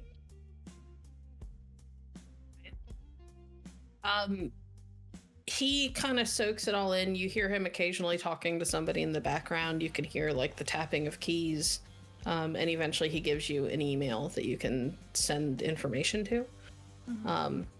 And he promises that he will kind of disperse it among his people, because he's got, you know enough about Dietrich to know that he's got people in like all corners of New Orleans. Yeah. This is his city. He doesn't necessarily run everything that's underground, but he has a big enough stake and knows enough people that if he calls in some favors, he can have almost every inch of every neighborhood covered to some degree. Awesome. Listen, when I say it's weirder than it seems, don't send anyone in. They need to be cautious. I don't know what could happen. But information, that would be great. Okay, so we'll maybe not send out the full army, maybe just key personnel. Yeah, that probably for the best. We've been brainstorming ways to stop the concert from happening, but I would prefer that equipment remain. Like band equipment, amplifiers, stuff like that. See what I can do. Just actually, I'm gonna get I hesitate using Rosanna's name because like he doesn't know who Rosanna is, but also like at this point we're all in this mess together. So I eventually just go. I'll get Rosanna to email the dead drop all the information we've collected. We'll be there soon. Okay. I'll text you a location. All right, thanks. The drive from Houston to New Orleans feels like it takes forever. Ends up taking a good chunk of the day. It is evening when you roll into the city. The concert is tonight. You all have limited time to do whatever it is that you were going to do, whether you are going straight to the venue to try and stop whatever's going to happen before it happens, if you were going to try to disrupt things so that the concert doesn't even get off the ground. That is all up to you and how you would like to handle it. So what is the plan? Has there been check-in from Dietrich's crew, basically confirming our suspicions or anything like that? I assumed that you would call him. Okay. If you he would like also to do that, you gave us a location, but I'm a little loath to go to the location now because there's something really important I want to ask Rosanna. But yeah, for now I can call him. Okay, so you call him and he picks up immediately. Mm-hmm. Hey, was wondering if I was going to hear from you before the concert. Yeah, we just arrived in town. Any luck? A little bit. I had some of my people out on the streets. There has been a lot of activity around the arena, but I mean that's pretty normal considering. We think we may have caught a couple of them. They are dressing in ways to try and keep a low profile, so I can't be positive because I didn't want to risk any of my people getting close enough to really tip anything off. But I just dead dropped a bunch of photos to that email that your awesome. friend Rachel sent me stuff from. Rosanna. Rosanna, sorry. That's okay. Okay, we'll look into that right away. I'm glad you were able to find like some confirmation though. Listen, what are you planning to do to keep this from going bad? Because I'd owe some people, but I got some pull. I could maybe get it delayed. I could maybe get it canceled. Yeah, actually, our thoughts were basically like, either sabotage the band or sabotage the equipment, but what are your thoughts? Well, I mean, getting it delayed isn't hard. I can call in a favor at the power company and maybe get the power shut down for a while. Which won't necessarily out and out cancel it if they can see if they can get things back online fast enough. Yeah. Cancellations are a little bit more extreme. They usually require credible threats. But I don't know if you want to tip off these people that something is going on by calling in a tip. We need one of them here, and I'll give a description of Harper. Was she seen at all? Well, roll me one die. Let's see. All right. And evens or odds? Evens or odds? Odds. I'm gonna do odds. Okay. Yeah, they did spot her. It was early on in the afternoon. It's been hours. Nobody has seen her since, but she was spotted. She's here. That's good. Or she was at the very least. It's been hours, so who knows if she still is. She's the one we need to not spook. So if you can... I mean, I can have people keep their eyes peeled for her specifically. Please. Yeah, I could do that. Yeah, we'll be there soon. Hopefully we can discuss logistics on how to slow this down or cancel it altogether, but we can't spook Harper, and I would appreciate the equipment to be left behind. So that really, in my opinion, only leaves redirecting the band to somewhere else. That sounds like a threat then. Yeah. If there's a credible enough threat, but again, you call in a threat, you're probably going to end up spooking the people behind it. So like, at least for my part, what I can do is either tip off that somebody knows that something's going on, so your people may make a break for it, or I can just delay the show.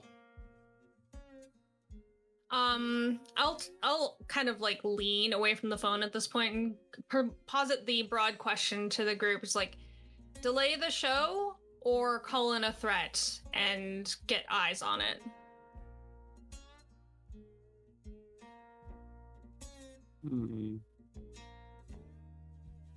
I mean, ultimately, we want people to not get hurt, right? Right. Yeah, because I feel like if there was a threat, it could also cause people to run, and you don't want to deal with that.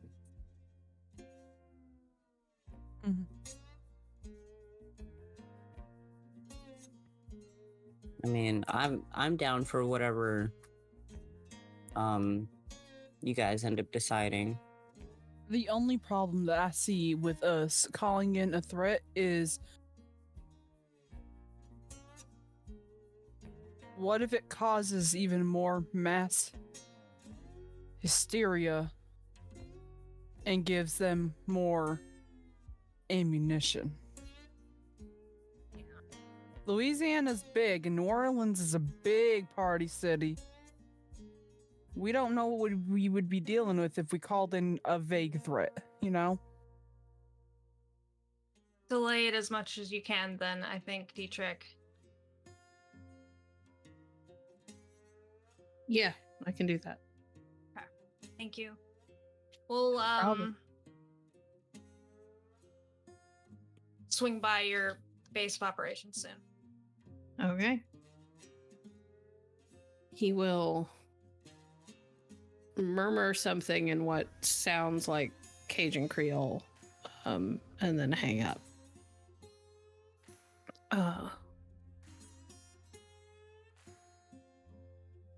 Is there anything you guys want to do while you're waiting for this to happen? Just one thing I would like to say is that probably about like halfway through the drive, I've had my muffin naturally, and then went to like a secluded corner, as secluded as you could possibly get in this cramped camper, and just like probably like popped out my own pocketbook and started reviewing notes of my own job. But after a while, it probably becomes pretty obvious that I have not like turned the page at all. And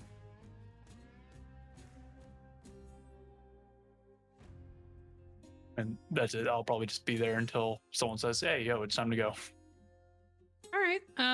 Gozer kind of goes between Jesse and Viktoria throughout the day. He,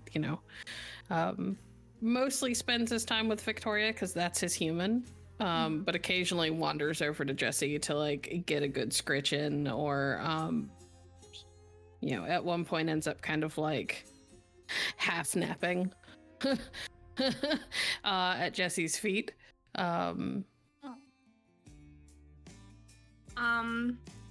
Probably when Gozer went over there to get less attention from me, I take Rosanna aside and say, "Hey, Rosanna, we're how do I say this? Can you teach me how to dress and put on makeup better so I can be pretty?" First of all, I'm gonna let you know this right now, Missy. You are gorgeous. First of all, you're gorgeous. Okay, but I'm not like conventionally gorgeous, I'm not like supermodel. You're supermodel gorgeous. Listen, I'm trying to impress someone here. Is it Daddy? Is it Daddy that's on your phone? Yes. I look up from my book. Who? Daddy Dietrich. He's awesome. Look back down.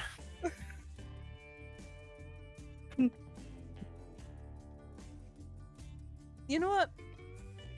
You want to learn how to put on makeup a little bit more and dress. I can teach you that. But really, Viktoria, like I think that you are gorgeous. So that makes me feel all warm and fuzzy. And at this point, I just kind of lightly, like very lightly, punch Roseanne in the arm. I don't know how to take compliments. I'm sorry. It's okay. Neither do I. But I think that you're very pretty. But if you want to learn how to put on makeup and dress better, I'm more than happy to give you a few pointers. And I won't force all of this on you. This is a product of years of childhood trauma, but it's fine.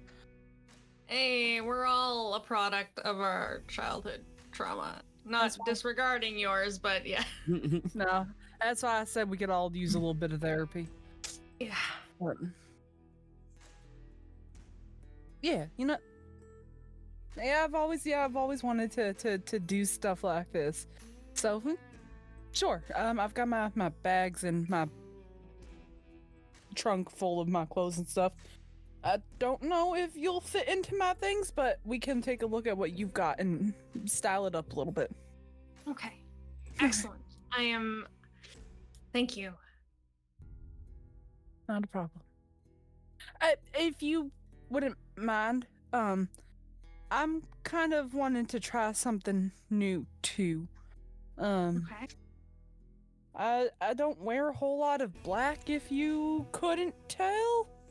Yeah. I mean, that's one of the eye-catching things about you, really.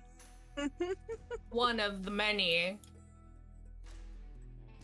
Oh, shut up. And then she's gonna playfully punch Viktoria in the arm. Then we'll swap style tips. Okay. I mean, if you want to look like you crawled out of the trash, I know how to do that really well. More so.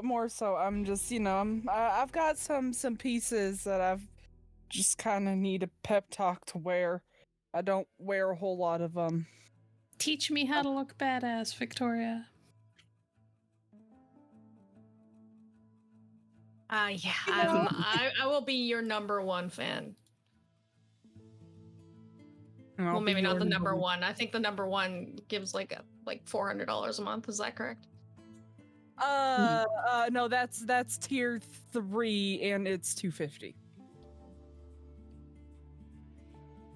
Gotta make my money to fund my project somehow. Yeah. Well, on that note, all right. So, for the last stretch of the drive into New Orleans, Rosanna dives into helping Viktoria spruce herself up, while Viktoria almost kind of helps Rosanna, like, not spruce herself down, but like does a hard fucking redirect into something that actually looks like it might be a little bit more appropriate for going to like a heavy metal concert. There's a corset in black and real form-fitting jeans and these boots that look a little too like cover model-esque until Viktoria digs through her things and finds like little like essentially like cheap silver bits and baubles, and like puts chains around them and things like that, and kind of like metals them up a little bit, that sort of thing. There's dark lipstick and all of that. And by the time it's over, it's like Sandy and Grease's transformation at the end, where you go from like this really pretty, colorful, preppy girl to, the girl who looks like she belongs with the tough guy. Viktoria, on the other hand, looks much more cleaned up, much more put together. And Viktoria's always been pretty, but it looks much more purposeful now. And she's no longer working against the look of somebody who like rolled out of bed and into like the most comfortable pair of sweats they could find. They Which both has look its like merits. It does have its merits. You both look like you are headed for a concert like this, but you look like you are going out to try and look really good at that concert. Just because I can't picture Viktoria in lots and lots of color. So, just really sexy, darker clothes. Which, for what it's worth, is typically what you are pretty sure Dietrich would be into. So it works out.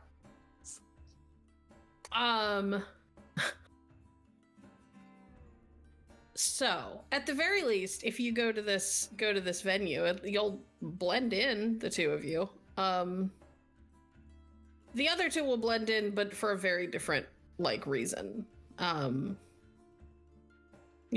Jesse looks like most, country boys who are going to show up for an event like this. He's laid back in his flannel and his jeans. Zephyr has digged out, a metal band t-shirt, just to kind of play the part. But is, as usual, in his all black. And now I feel a little bit bad for telling Elijah not to wear the makeup, because it could have absolutely pulled it off. Yeah. I didn't know that you guys were going to go for the undercover. I even got the bondage pants on. I love it when Elijah kicks back and throws his leg up, paint me like one of your French girls. Oh, that's getting clipped. Okay. So, are you guys headed straight to the venue, or are you headed to Dietrich's first? I would suggest going to the ops center, but if we want to get a leg up on the venue, that's also an option. Well, he did say that he doesn't know how long he can keep it delayed. Mm-hmm. And it was already evening by the time you roll into town. Okay. Up to you all. It might be better for us to split. So, just in case, like, if he can no longer delay it, we already have, we're already there as well, and we can just start destroying whatever just to get them out of there. Okay, in that case, I have to go to the venue, because I was going to try and close the bill. Hey. Very cool. So I'm going to assume that you guys are just all going to go to the venue. I think that probably makes the most sense with the plan that you have in place. Mhm. You guys pull into the section of the city where the arena is, just in time for the town around you to go dark. And Viktoria, having spoke to Dietrich, you know that that's kind of the beginning of your countdown to try and head this off before anything gets blown up. You know, there's like emergency lighting that's coming on in certain places. You could see places that probably have a generator or something, given the number of hurricanes that New Orleans tends to see, where lights will flicker on in windows. But for the most part, this section of the city around the arena is black. On our way w- out, Yeah, I would go ahead. like to, get everyone together. Just be like, wait, 1 second, and then pull out the Polaroid camera and get like the closest thing to like a selfie of the whole group, and then get that and like just some friends going to a concert. Oh, that's awesome. That's great. Arthur sticks around just long enough to get the Polaroid taken, and then looks at the rest of you and with a very serious face says, I got some information earlier on the church. There's some stuff going on locally I want to go look into.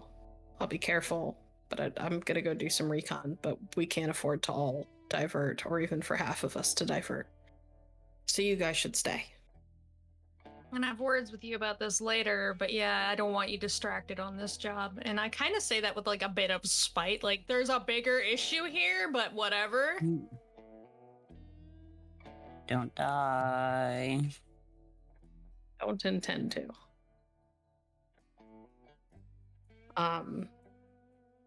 He doesn't look like it hits him. It doesn't look like it hits him, your tone, Viktoria. It looks like he is so caught up in whatever it is that is going on in his head that it does not click for him, that you are annoyed that he is peeling off. Which is exactly why I want him gone, because he's too distracted to do this. And he'll kind of pause before he leaves, and he looks over at Jesse. Take care of them. Especially My best. her. And he kind of nods at Rosanna. She has a habit of putting herself in harm's way every chance she can. You guys said you're not too good at fighting. Well, I am, so I'll try to fill my role well. And then he will step out of the RV just in time to meet up with what looks like a rideshare that pulls up. And he's gone off into the night. The rest of you, you are about a block away from the venue.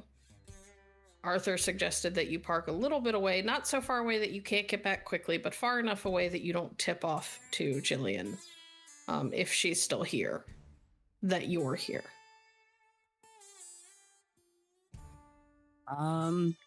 Can I use Sense the Unnatural while we're out here? You absolutely can. Roll your stuff. Wits and science. Okay. And then I do also have specialization, so it'll allow me to add 3 extra dice to a skill. Can I use that in this roll or just flat? What's your specialization in? Well, it just says the improvised gear, but it'll allow me to you can add it to a particular skill. So your sense the unnatural is not a part of your improvised gear. Okay. It's separate. Okay. Yeah, so your specialization is on the gear, but not on your sense the unnatural. Sense the unnatural specialization would be things like, I have a specialization in wraiths, or I have a specialization in vampires. Okay. Good to know. Thank you. No worries. Okay. I have the odd feeling that your improvised gear is going to come in very handy later, so. I got 3. You got 3. Yes. Okay. Yeah. So. Yeah. There's a lot of unnatural around you. You can't necessarily tell what it is. If you didn't know better, you would think that there had already been a mass casualty event. You can sense just waves of unnatural activity coming off of the areas around you, but it's like the areas at large. It kind of, in the immediate area, there isn't a ton. You can feel what you assume is Amelia, because she is hanging out very close to Rosanna. You can feel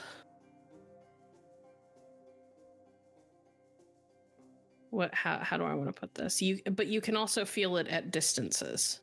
Does that make sense? Yeah. Like it is this ever-present kind of pressing force around you that's at a distance. But you are also in, and you don't have to roll for this, you just know you're in New Orleans. Like, this place is known for being haunted. It's known for being full of supernatural stuff. You've never known how much of that was real. But you do know that in stories like that, there's always some sort of nugget of truth, right? So you're not sure if there is an uptick in your surroundings, where there's more stuff going on right now. This is one of those things that, because you're not right up on top of the venue, you're not going to get a clear read. Does that make sense? Yeah. Like, the closer you are, the easier it'll be to tell how much of this is just the city and how much of this is like the specific venue and area. Okay.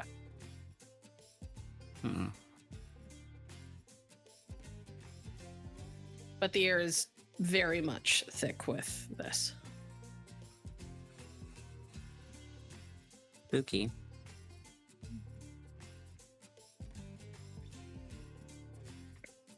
All right.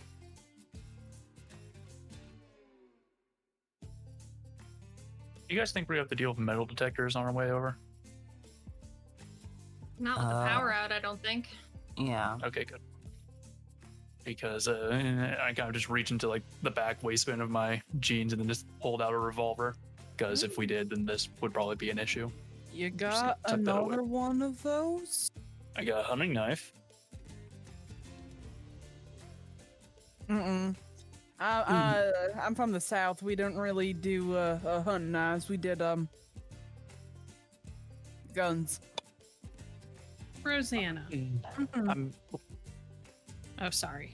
I was just gonna say, like, I'm better close up anyway. I'm gonna pull the revolver back out, turn it around so I'm holding the barrel and hold it out for someone else to take. Oh, well, he is offering you a revolver. I take the gun. Careful of that. Sure, that'll end well. Oh my Rosanna, God, gun. do me a favor and roll me wits and awareness. Mm-hmm. I would like you to add 1 die to it. Okay.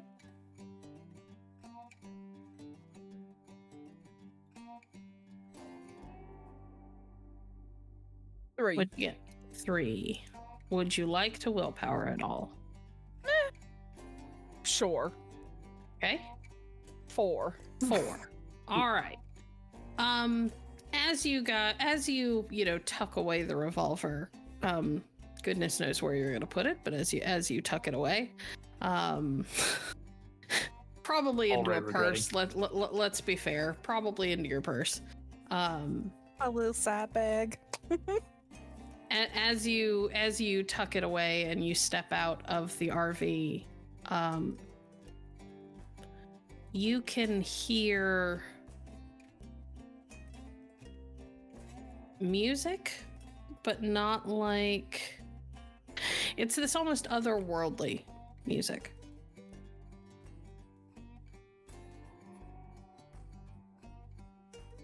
Just as you said that, a new song on my Spotify started up.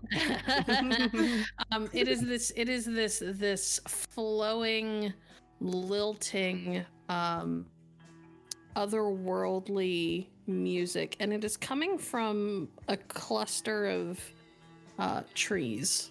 It looks like it might be like a park or some sort of like public green space not far away.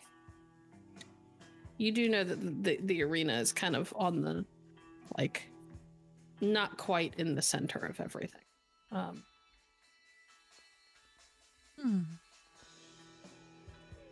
And without any word, she's just gonna start doing like a thing where her hips kind of sway to the side and she's following the music to wherever it's taken her. Okay. You guys see Rosanna start to kind of wander off away from where you guys were planning to go, kind of in the opposite direction. Are you worried about that? Rosanna, where are you going? And I just like hop out of the RV and I have my bells with me as well as my violin, which is that's the big leagues. I'm gonna leave the Polaroid photo on like the counter, then follow as well. Yeah, I guess we're taking a trip. All right. So it takes a little bit to get there. You end up kind of having to go around a couple of blocks toward what turns out to be a little city park with trees and manicured lawns and all of that. And you feel yourself drawn towards what looks like a willow tree.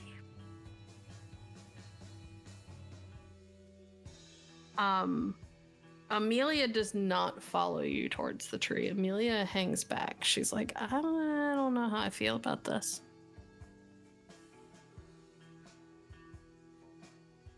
That thing's glowing up a storm too. Is it really? Yeah, it doesn't feel like Zephyr's book, but it doesn't feel right either.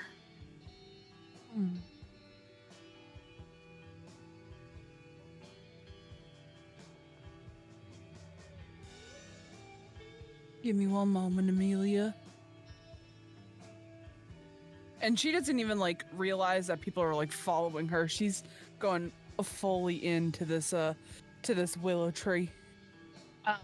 Viktoria, you feel a very cold wave next to you.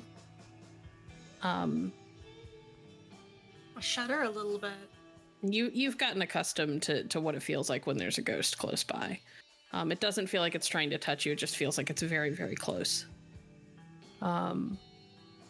Rosanna, you step between the drooping branches of this willow tree and into this odd, almost protective little circle. It feels like the rest of the world outside of it falls away. And the light here is ever more, not light, the music here is ever more clear, ever more present. It is haunting and soothing kind of all at once. And there is a rustle of the branches around you, and your eyes sort of flutter and close as you feel yourself almost kind of being, not physically, but like mentally and spiritually kind of carried away. And when you open them again, you are standing in the middle of a warm green space that doesn't look like any place you've ever been. There are dancing lights around you. It feels like the enchanted forest in every childhood story you ever read. You can feel and taste the magic in the air around you. It is thick with it. And there is a woman seated nearby. She looks a little bit like you. You can see some vaguely familiar features. She's got very long blonde hair, with just a tinge of red to it, like yours. She has freckles all across her cheekbones and across her nose. It's like if an artist were to render like the perfect freckles for her face, that's what she's got. Her eyes are almost kaleidoscopic with color. There are so many colors that you can't really tell exactly what her true color is. And she is dressed in a gown of vines and leaves and flowers. Well, I was wondering when you'd finally show up. Took you long enough. Been so shrouded in death, it's taken forever to get you called over here. I'm sorry, who are you? Where are we? That's a complicated question, love. Needless to say, I'm family, sort of.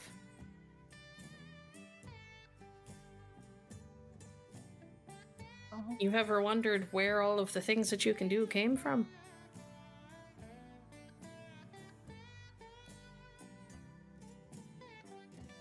She steps closer to the woman and kind of looks for a place to sit. Yeah, there's little like moss-covered stones and a fallen log. There's all kinds of places you could sit. It all looks, despite being very like unnaturally natural, also looks very comfortable, weirdly.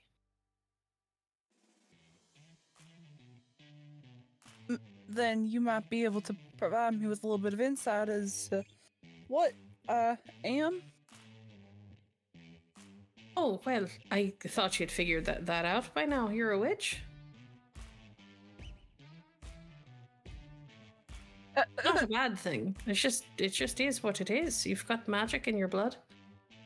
But you're more innate than bookish, so you're not a mage. You're also less chaotic and less likely to rip reality to shreds, so that's good. Oh. Can't fucking stand mages.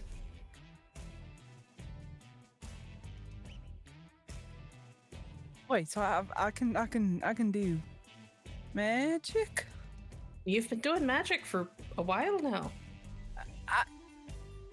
You know, like I never really thought it was magic. I don't know. You know, you do a lot of reading and you do a lot of experimenting with things on the internet. Sometimes you think that it's just you kind of losing your mind, but gaining a part of your mind back.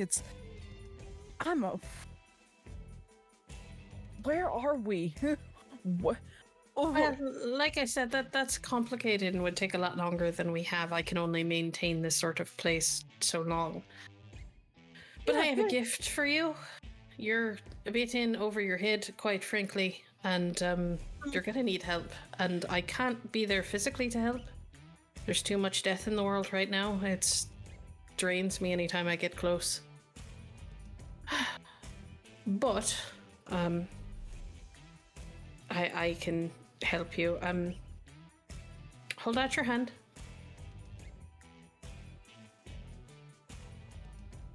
Palm up. There we go. All right. She reaches out and her hand feels somehow both warm and soft and kind of coarse, like the bark of a tree, even though you can't see any like texture on it. And her fingers kind of trace the back of your hand and over your knuckles down to your wrist. And then she like loops them around your wrist, not tight, but she like holds on like she's holding your hand in place. I apologize, this isn't going to be pleasant, but we're working with borrowed time. And then you see the branches of that willow tree shoot towards you, towards your hand, and several of them pierce into your palm. And it burns. It burns, but it's not like a fire. It burns like living lightning is coursing into your body. And you can see these branches pushing into your palm, and you can feel them going down your arm, and along your arm and your chest, until you can kind of feel them coalesce in the center of your chest, like they're near your heart. They're not squeezing, they're just sitting there. And then the ends pass through your hands and your hand heals over.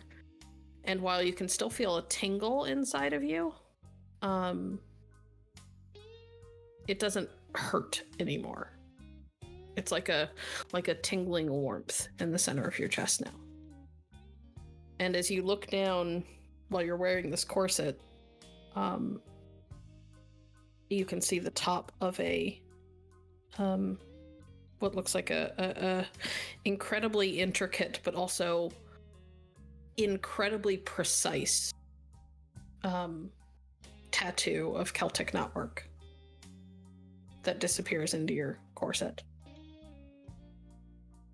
All right, well, when you need it most, when you're confronted by something you need to handle with force, that'll help.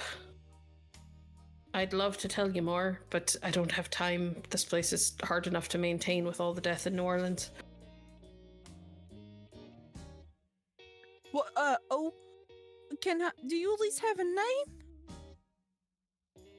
And as you were asking, her mouth opens like she's about to answer you, and the space around you shimmers and fades away, and you are standing in the dark under the branches of the tree. Rosanna? Did we see all this, or? Nope, you didn't see anything. You just saw her go into the tree, and Zephyr felt... I felt something cold, I think. You felt something cold, yes. Zephyr felt a warmth and a pulse and smelled clover and honey for just a moment before it faded. But Rosanna hasn't come back out. Of course, she's only been in there a couple of seconds. What felt like minutes to her felt like seconds to you. She went inside the tree. Into the branches.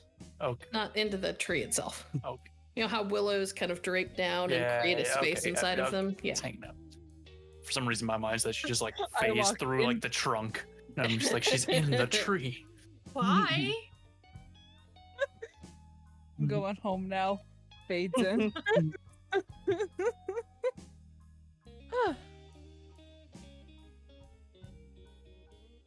If she doesn't come out, I'm tempted to go in and check on her. And then she's gonna kind of stumble out of the branches. You okay? Yeah. Everybody except Rosanna make a wits and awareness, please. Uh-oh. The venue blows up. Okay. No, We're too busy in the trees. I'm okay with this. I'm okay at Sorry, this. I had to go be the Lorax for a second. I got 3. I got 1. 2. 1, 2, 3. Anybody let's wants go. to burn willpower, they have the option to burn willpower. I do not, because my willpower hasn't really recovered yet. You should have gotten willpower back after you slept, remember? Yeah, but I used like 4 last session. Oh, what's your 3 is my composure. okay. Jesse, do you want to use willpower at all? No, I'm gonna save it. You never know. Jesse's like, nah, I gotta keep these motherfuckers alive. Yeah, if stuff goes to shit, I'm gonna need that. Okay. Jesse doesn't notice anything. He's confused, mostly. Viktoria, you immediately notice the lines of what looks like a tattoo along Rosanna's cleavage that wasn't there before. Zephyr, you notice not just along her cleavage above the corset, you notice that there is what looks like a Celtic knotwork tattoo around her wrist, and going up like her forearm. New ink?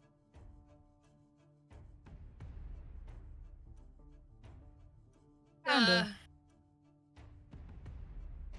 All right. I think I had an outer body experience. An outer body experience. I love it. Or I did a lot of drugs. You guys didn't give me any drugs, did you? I was about to ask you had drugs. And you I didn't check. wish. Nope. I'm sure if I had drugs, I would be more than happy to share with you, Jesse. Thank Victoria, Gozer is sniffing in Rosanna's direction. He doesn't, his hackles aren't up, but he looks curious and confused. All right. I watch him, just kind of knitting my eyebrows, and I go, hopefully this is a good thing. It seemed like it was a good thing. I sat in some, and then she's gonna like pull the branches like to the side to see if she can find like the moss moss rock. Nope. It's just like roots and grass. On the nine, there was rocks and moss and a pretty lady with freckles and very colorful eyes, and she was in a long dress, and I'm kind of used to Rosanna just seeing stuff at this point, so I just kind of nod. I'm gonna touch the tattoo on my wrist and see if anything happens. Nothing happens. It feels like normal old skin. Like it doesn't hurt. It doesn't feel like it's a fresh tattoo, anything like that. You do notice that it is far more precise than any normal tattoo could ever be. Oh yeah, and then the woman shot me with willow tree wood. Why? So, you know, Freaked out is Rosanna feeling. very freaked out. Very freaked out. She's Okay. like, the ghosts, they're coming after me. Make me a...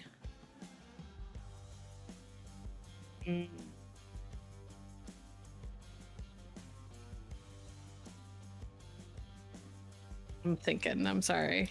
I wasn't, let's see. Make me a composure and occult roll, but you were at a -2. Two successes. Nothing happens at the moment, but you can feel that just this side of electric warmth kind of pulse inside of you. It feels like power, like you're holding on to a live wire that just doesn't hurt somehow.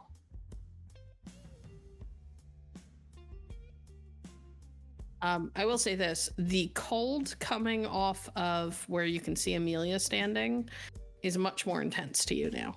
Like you can feel it pushing against you in a way that it didn't before. Not unpleasant, but much, much more noticeable.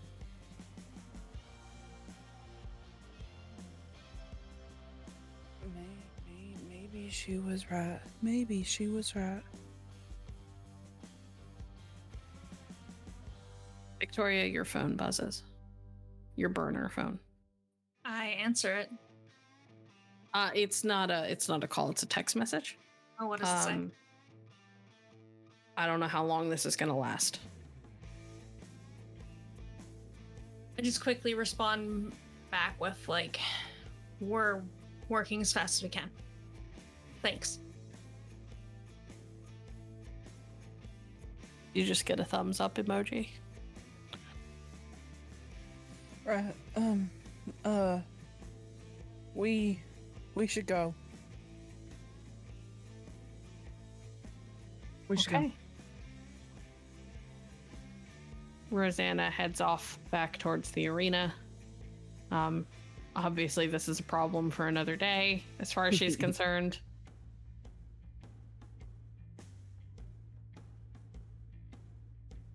Of course, just add it onto the list of other problems she's got to take care of. Take a number, weird vine lady.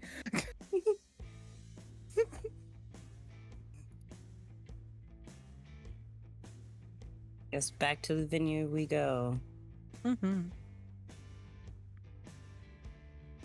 Okay, so what's the plan? The place is still dark. You could see that there's some measure of emergency lighting inside, but it's not much. All right, in my brain, I've cooked up as much of a plan as I can. I need the doors barricaded. Somebody should probably look for where the explosives are and deal with those.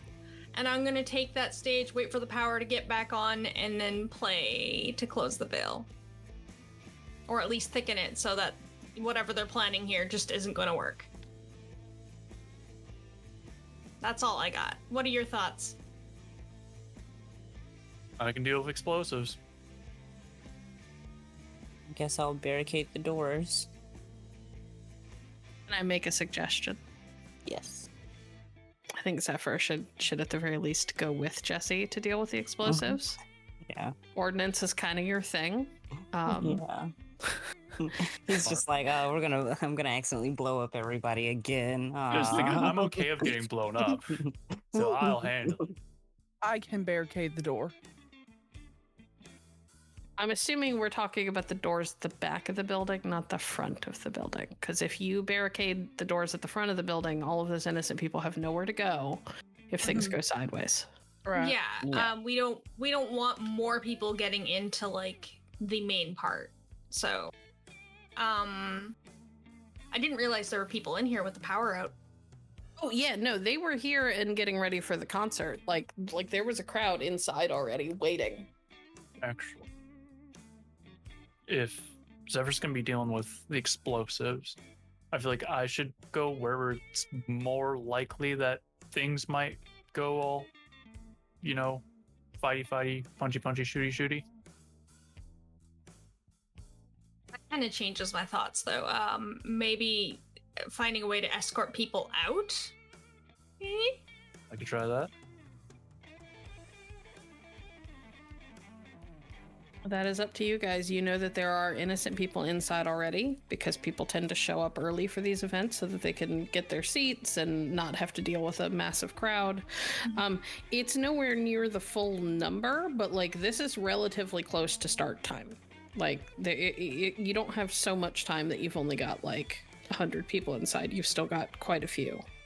Yeah. I'll find a way to get people out. If there's people in here, I would not suggest barricading the doors. That's it. That said, I will give this to you because there was so much research done on the way here. You guys do know that if they're going to try to plant things, the best places to do that are places with heavy foot traffic or little to no foot traffic. So we're talking the public bathrooms, which are all at the front of the house, but also a lot of places that are like backstage and behind the scenes. You know, most arenas have what are essentially tunnels that help you that help staff get around without having to fight with crowds the whole time. So those are good places to put things, that sort of stuff.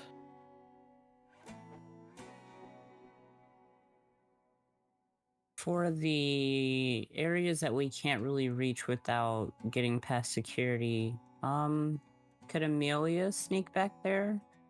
Well, I mean, she's a ghost. She's certainly willing to try.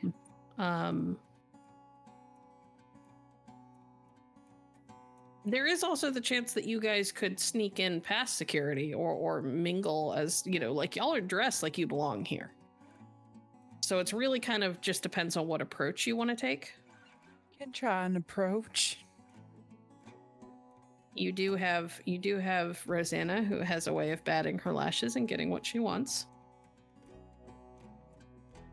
And Viktoria looks gorgeous. So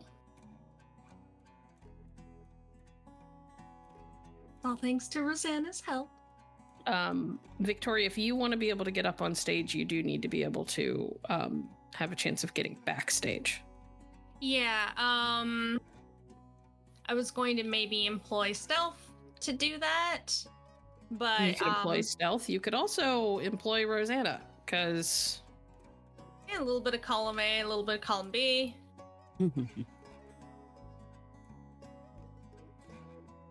Called divide and conquer. Mm-hmm. okay. So what I'm understanding is that Rosanna is going to be the distraction for security, while Viktoria works on getting by security.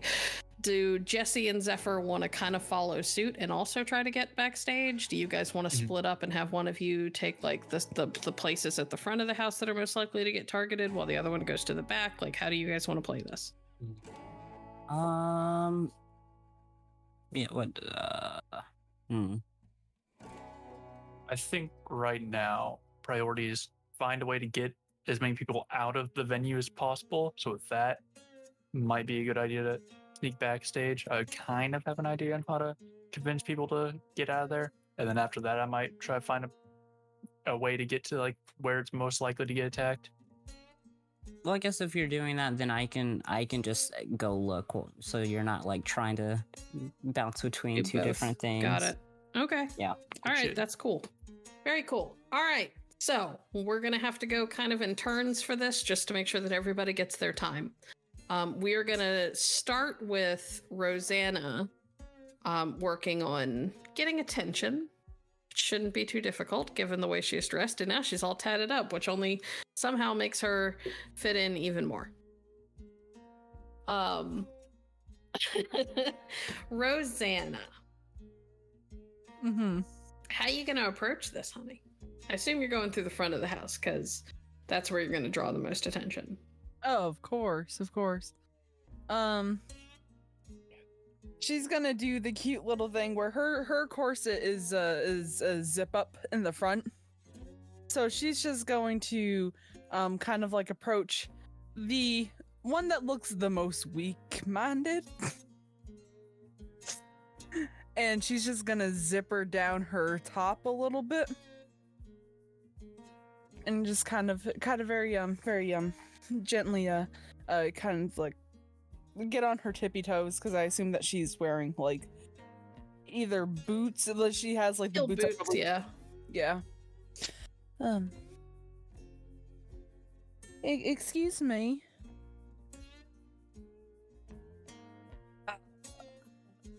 Yes, ma'am. You see, this is my first ever show. Well, my first ever time in New Orleans, and I'm a bit nervous, and I'm a bit scared. I don't know where any of my friends are, and they all kind of left without me, and well, they say a woman like me shouldn't be walking around at night, and well, I could use somebody who's very strong and maybe knows his way around here to get me back to safety. Excellent. Okay. So you were going for the damsel in distress play. Oh, definitely. Alrighty. Now, is your goal to just get and hold attention so that people can get by? Is that the goal? Yeah, she wants to hold the attention and play as like a distraction. Maybe every now and again, like brush up against them to kind of like keep their eyes on her, and every now and again, just like her hip will like sway by them just to make sure that they've got their eyes Firmly on her. Got it. Okay. firmly on her. All right. So what I'm going to do with this is I'm going to just have this apply a blanket plus 2 dice to the rest of them getting through. You don't have to roll for it. It's just going to happen. You purposefully said I'm going to call out the weakest willed one, so you guys do notice that the normal what do you call it? Metal detectors are obviously powered down. A lot of security has like the wands on their hip, but for the most part, they've just kind of been like telling people to hang out outside, and have only been allowing people through every so often, or things are moving a lot slower. So when Rosanna kind of like draws this guy's attention, it kind of opens up, basically leaves one of the doorways a little less guarded than it usually is. And it's kind of dark inside, so there's a chance that you guys could slip by without an issue because the others are kind of busy trying to keep the crowds away. Or keep the crowds under control outside. So, I would like everybody to make me a Dex and Stealth roll, please. Oh, here we go. With 2 extra dice. Oh. Wow.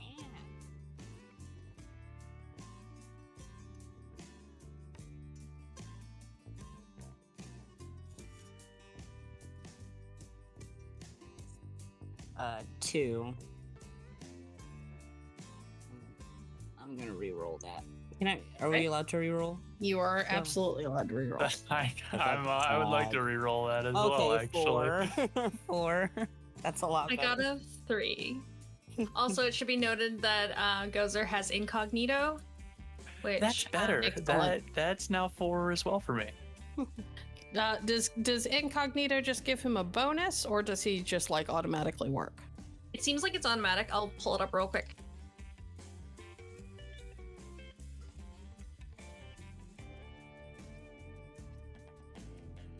Of course, now it's giving me problems. While she's looking that up, Jesse and Zephyr, you guys both managed to slip by without an issue. All right. Are we just in the venue or are we backstage now? You're in the front of the house, so you're Okay. in the venue, but you're like where normal people tend to come in. All right. So it says the end. Oh, go ahead. No, you go ahead. Go ahead. 'Cause It says the animal can masterfully stay out of sight, hiding just out of observation range or blending in for practically any situation. Unless someone looks for it, they will not know it's there. And this says the storyteller is the judge on which animals can possibly employ this ability. Well, on the bright side, you have had it canon that Gozer wears a harness.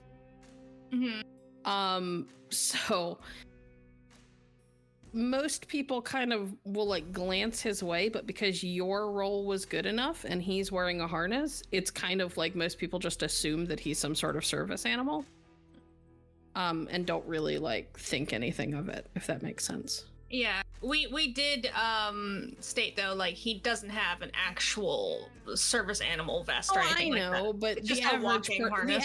the average person does not understand the difference. I'm gonna be honest with you.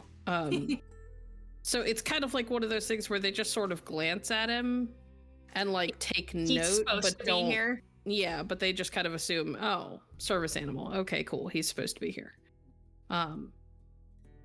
So So you guys make it in. You're in the front of the house. Rosanna, you kind of glance over the security guard's shoulder, and you see that your companions have managed to scooch by without being noticed.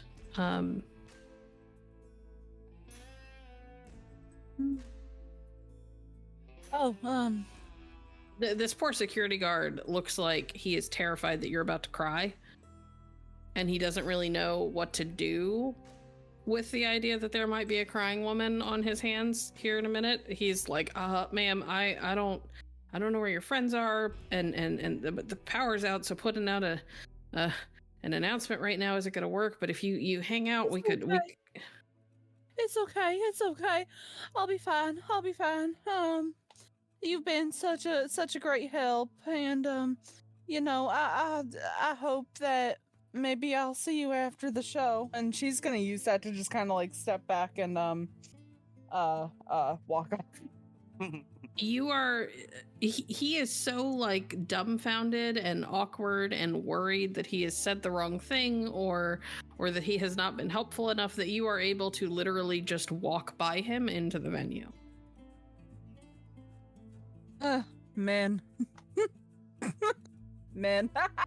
which is what Viktoria gets as she gets closer.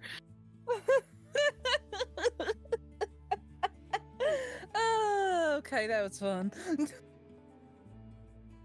Oh, good work. Thank you. God's greatest gift to me helped us. Okay. Now that everybody is in, who is going to check out stuff around the front of the house? Who's going to be looking in the public spaces for potential explodey things? And who is headed for the backstage and potentially like the service passages and stuff like that, which is where you're more likely to find the really big explodey things. I'm heading to backstage, and I want to ask, does it look really warded off? Like, is there any like checkpoints in place to make sure no one gets back there, or is it pretty just like they're not worried about that right now? They're more worried about just not letting anyone in at all. Some places with security, but it's not like crazy. Like it's not like there's 5 bodyguards at every door kind of thing. There's like one guy at a door looking kind of bored, just generally making sure that the crowds don't end up where they're not supposed to. But those are the most obvious doors. If you want to take some time, you can certainly look around and see if that there are less obvious doors. I may do that, but first I want to turn to everyone else and be like, all right, hear me out. Need to get backstage. Would you guys be willing to stage a fight so that guy goes to try to break it up and then I can sneak in?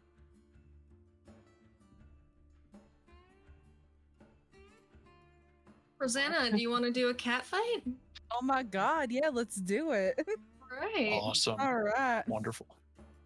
Oh, amazing. I guess while they're doing that too, I'll be in the front checking spaces as You're well. checking like bathrooms and concessions and stuff like that. Got it. Yeah. Okay. Zephyrd's actually recording it to put it on the internet for money. Okay. So Zephyr doesn't use the internet. this isn't so much going to be a role play thing as I would like Viktoria to describe to me what this cat fight is going to look like and where Gozer is going. I give Gozer the order to stay low and out of sight. Okay. He will do that. He's not going to be involved in this. I don't want him to like get excited and get taken away by security or whatever. But I apologize in advance to Rosanna and just like I'm gonna try not to be rough, but here we go. And I'm just gonna reach a hand out and grab Rosanna's hair.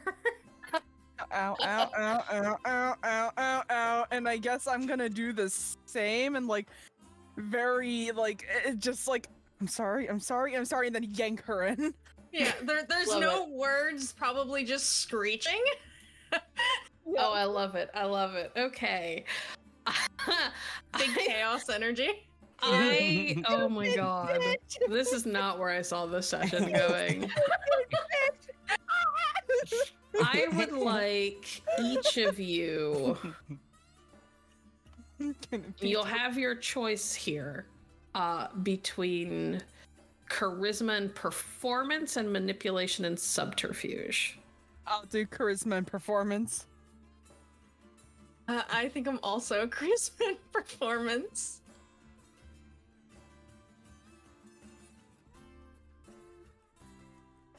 Yeah, it's not a great dice pool for me, Chief. Rosanna, because of your nightmares, you were down 1 die. Okay. That's even worse of a pool now. It's okay.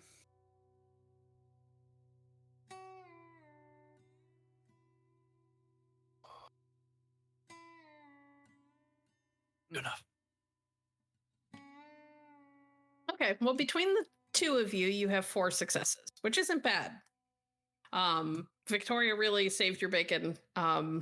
She proves to be an impressive performer, or maybe she's really taken out some of her like recent anger and frustration on you. Like, there's a part of you that wonders if she's imagining that you're Jillian right now, because she goes pretty hard. She doesn't do any real damage, but she sells it. To the point where there's that little voice in the back of your head that's like, maybe she means it. Maybe she's really angry at me. Like, it doesn't hurt, but maybe she's pissed. Like, Viktoria proves to be really good at this. And you're like, why hasn't she been helping with the like manipulating people thing more? Not my first cat fight. Definitely not. Viktoria, you notice that that Rosanna does not manage to get into it as well as you do. She tries, but her forte is really about seduction. Seduction and being really pretty and the person that everybody wants to help. So you play it up even more. Maybe yank her hair a little bit harder so that she actually does scream and means it. That sort of thing. If she does that by reflex, I think Rosanna would actually like try to slap her hand out of the way. Yeah, so that only makes it even more realistic, which is perfect, Gary, because at that moment, several security people kind of run in their direction, and you notice that the one of the big doors that leads to what you're pretty sure is backstage or a service passage or something like that is left open. Zephyr, you also notice that one of the service passages, which is near like a bunch of concessions and stuff like that, like an area where workers can kind of walk around behind concession stands and whatnot. It didn't really have any security by it originally, but now everybody who works in the concession stands and was loitering near the concession stands, trying to maybe get food before they're forced to toss it out at like a discounted rate. They're all watching, so you could pass by unimpeded. Yeah, sneak on through.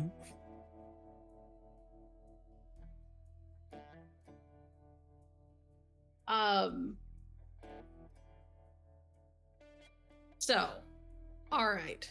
Now that you two are kind of in the background, and whatever, what are you guys gonna do? You guys like looking for stuff? Is that what's happening? Am I calling for investigation rolls?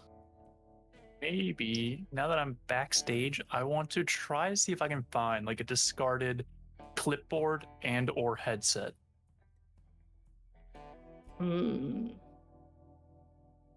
Make me. It doesn't even have to like have details or anything, just a clipboard itself. Even if it's just blank. blank. Well, a clipboard you can find. A headset you'd have to actually go looking for. I'll see if I can find a headset as well. More pieces to the ensemble wouldn't hurt. Okay. So that's give me a wits and investigation or intelligence and investigation, depending on what you have higher. It's definitely wits. Let's see here. Zephyr, are you looking for explodey things? Yeah, I'm just getting my little right hands in there looking around. Make me an Let's go with intelligence and either investigation or science, your choice, and you can add 1 die for ordnance. Would you like to burn a willpower, Gary? No, I'll take the 1. I don't want to burn too many. Okay. Because I at least have the clipboard, which is... You find a clipboard and you find what looks like a trucker hat with the band's thing on it. I'll take it. I'll put that on as well. It looks really new. So if anybody looks too closely, they're gonna tell that you just scooped it up off of like a table in the back. But it's more than what you had before. Okay. Elijah, 3 successes. Yeah, can I? You re-roll? absolutely can. Yeah, that's looking sad. Oh, that's much better. 5. That is much better. Okay. You start looking, and it doesn't take you long to start finding what look like small explosives that look like they're all on like they're like strung together essentially, like there's wiring connecting them, so that if one goes off, it creates a chain reaction and they all go off. It's not the most sophisticated thing you've ever seen before. You've got enough experience that like you probably would have done this better, especially knowing that you fucked up during your job where Jillian was captured. You know what mistakes you made, and you've been actively thinking since finding that out about the things you would have refined to make it better, to make it more effective. So you know how they work. You know where a good chunk of them are, at least the ones in the front of the house. You assume, because looking at the amounts, it's not so much that this would level the building. This would do some serious damage. It would definitely impact structural integrity. But it looks like these were set up mostly so that when they go off, they stop people from being able to run. Does that make sense? Yeah. It's like, I kind of want to disarm it, but also I don't want to set it off. You are certainly welcome to try and disarm it. From what you can tell, it would take a lot to set it off from here.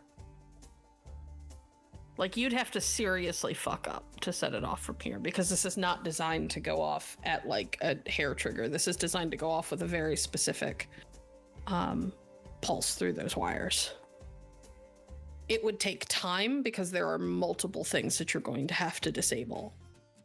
But if you are willing to invest the time and go from one to the next, you could certainly disable them. And you would give people a better chance to run if an explosion does happen in the back. This would be a much safer way for them and for emergency responders to be able to get in and out. Okay. Yeah, I'll go ahead and try to disarm it. Okay, very cool. We will come back to that and I'll have you make a roll in a bit. Ladies, you two go at it, and Viktoria, you've been in enough cat fights to know that security is hesitating, because while security will break up fights between dudes, getting in the middle of a girl fight is never wise, because girls are vicious. Girls will like grab things and rip them out of your skin, kind of vicious. So given the number of successes earlier, you let it go on just about as long as you think you can get away with before they'll start like physically hauling you apart. And then you sort of shove Rosanna back and away from you. Mm-hmm. Before I do that, I want to tell her, distract them, and I am going to take off the moment I shove her away. Like running? Yeah, I want to get to the stage, right? Because I need to set up the equipment. Okay. All right. So you shove Rosanna back. Rosanna, what are you gonna do with that message? She's gonna fall on the floor, lift her head up, and a couple of tears are going to fall from her face. And she's the just melodrama. Yeah, she's gonna be melodramatic but hot while doing it. She's just gonna look out to one of the guards and just kind of give him the "you help me up" eyes. Okay. It's the same guard from earlier that were like, I was worried I was gonna get attacked because my friends aren't here, and then you just get attacked. He just went inside. Victoria, what do you have to do to get out of despair? I have to best someone. Best my quarry. Hold on. Let me look at it. It's pride, which I think is best your quarry in any kind of altercation, be it physical or non-physical. Zephyr, what do you have to do to get out of despair? I have to get in the good graces of the quarry or collect a piece of their power. Well, depending on how your attempt to disarm things goes, that might pull you out of despair because you'll literally have access to a ton of explosives, which is kind of where a lot of their power comes from right now. Okay, Victoria, you have to best your quarry. Well, unfortunately, security is not your quarry. Is Rosanna my quarry? Because I think Random so. security guards are your quarry now. I was made to look hot and be a distraction, not fight. I don't know what you want from me. Rosanna, Amelia is standing nearby. Looks like she has no idea what to do. And then you see her face change, like she has made a decision and is determined to do something, and she takes a couple of steps back and then takes a running leap at the nearest security guard. So while multiple security guards are trying to help you up, a couple of them look confused and are like looking after Victoria, and people are shouting, and there's just general chaos. Like nobody knows what to do with this situation because Victoria just fucking bolted. Like there's confusion about who's going to help you, who's going after Victoria, like all of that. The nearest security guard to you kind of shudders, like this full body shudder, and his face screws up for a minute, like he looks really uncomfortable before it passes, and then his head snaps up. He goes, "I'll get her," and like this really like thick accent that you're pretty sure he didn't have when you talked to him earlier. And then like he turns and he runs after Victoria.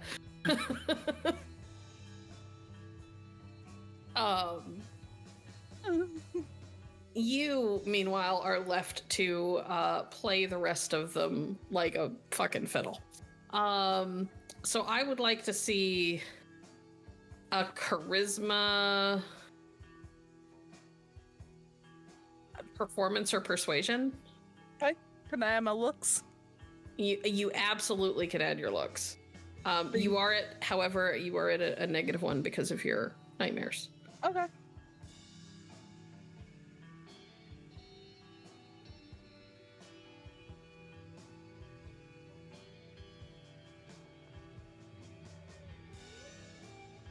Ooh, I'm gonna re-roll some of those. Okay. There we go. That's 4. much better. Yeah, so you've got people wrapped around your finger. Somebody's talking about maybe like calling an ambulance because maybe you're hurt. Somebody else is like, we'll just take her to the first aid tent. There's a lot of just like, you're getting babied. And more than one looks like he is eager for your phone number, but is not saying it because he doesn't want to be employed. Bad That time one- for it, my guy. That, Right? that one's getting like the extra eyes. Viktoria, there is a security guard chasing you. Mm-hmm. Instinct dictates try to lose him. I assume we've studied floor plans of this place since we're trying to. Absolutely. So I'm gonna try and just lose him. Okay. If worse comes to worse, Gozer is going to pop out of wherever he's being secret at, grapple him, and I'm just gonna try and punch the guy out. I'm not great at punching people out, so that's the flaw in that plan. Okay, so to try and lose him, I'm gonna say it's a wits and stealth. Okay.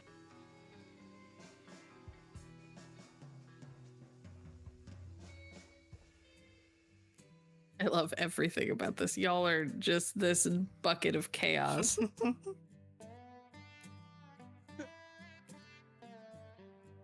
2 successes? 2 successes isn't bad.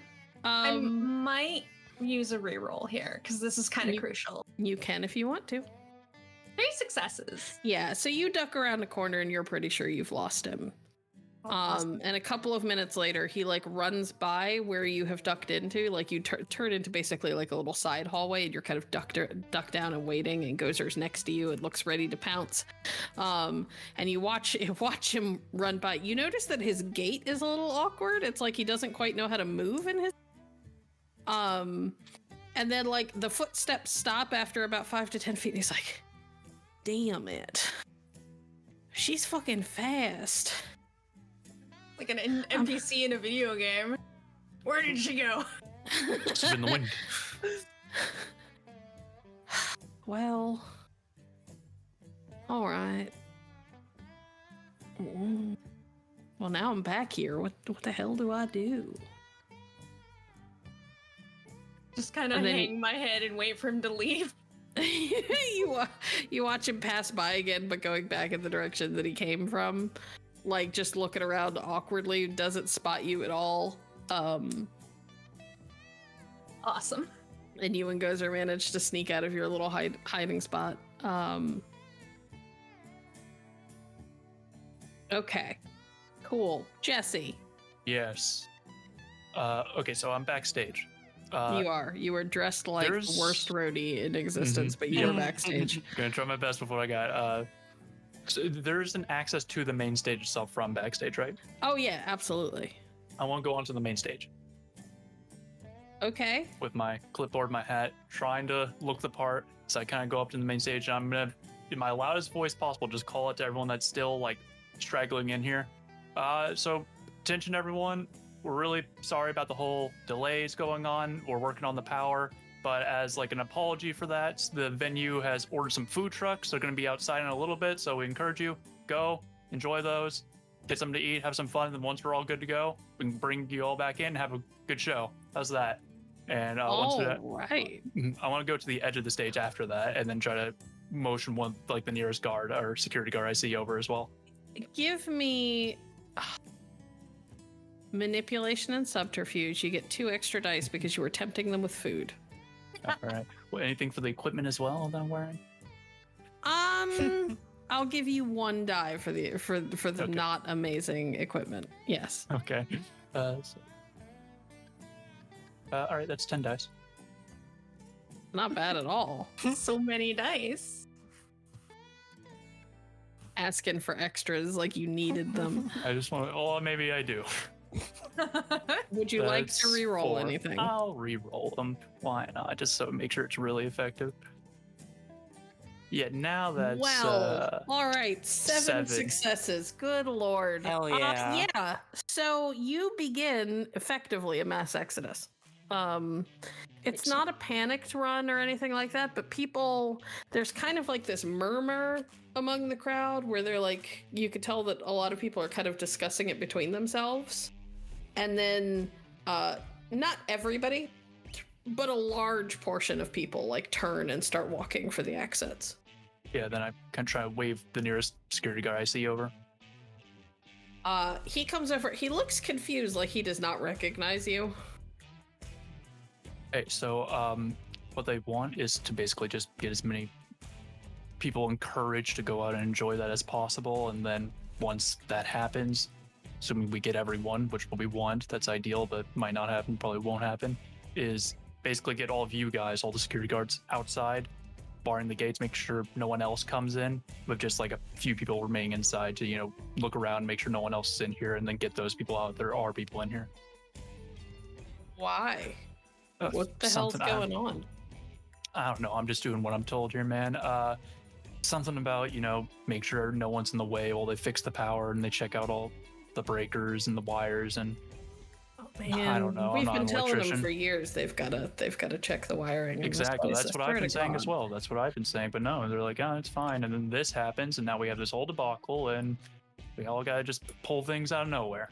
All right, fine. I'll see what I can do. Thank you, man.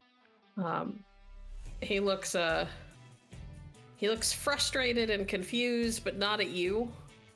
Like, he just looks annoyed that this is what his night has become. Like, he thought he was going to get to see a cool show, maybe make sure that nobody jumps up on stage, and here he is dealing with this bullshit. And you see him and the other guards kind of split up and start, like, collecting the stragglers and, like, urging them to head out. You do hear a couple of them mention that the electricity is a little bit of a problem, and they just want to make sure that while they're doing tests and whatever, nobody gets, like, you know, stray sparks, and there's no, like, risk that, like, an overhead light's gonna explode or something like that. So That'd be awesome. That's what I want.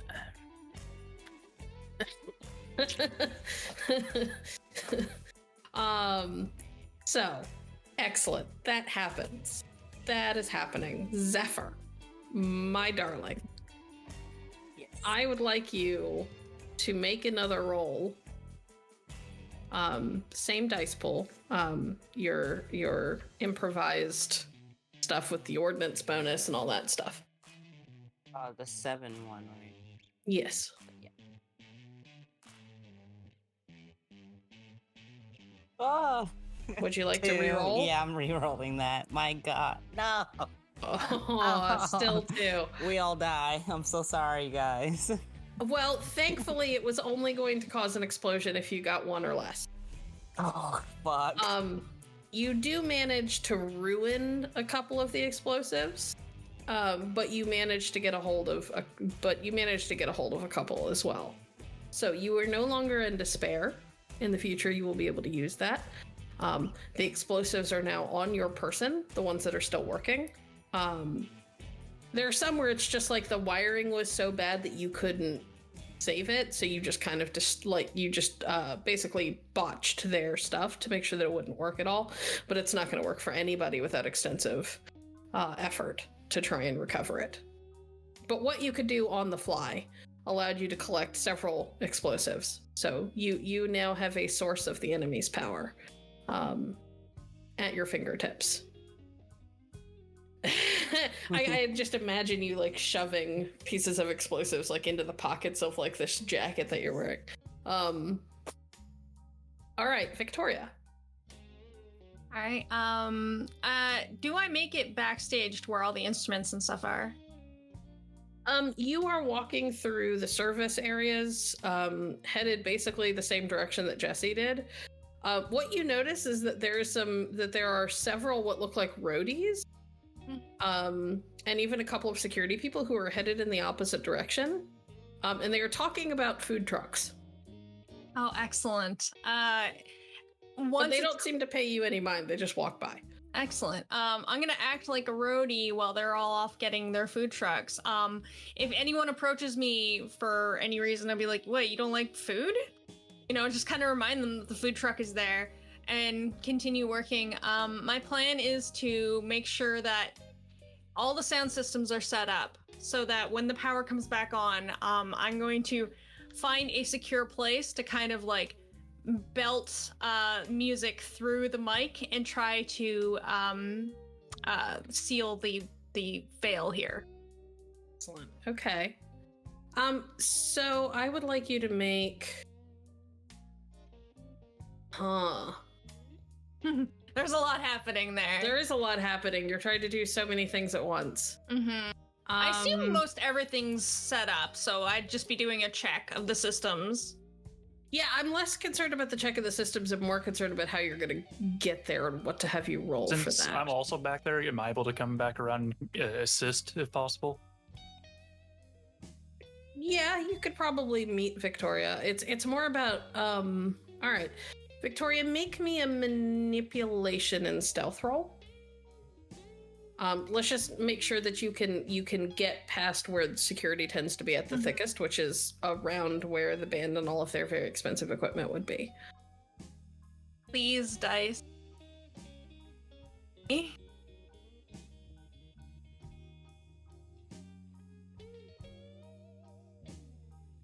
successes? It's not bad. You get a couple of weird looks, but you're back here.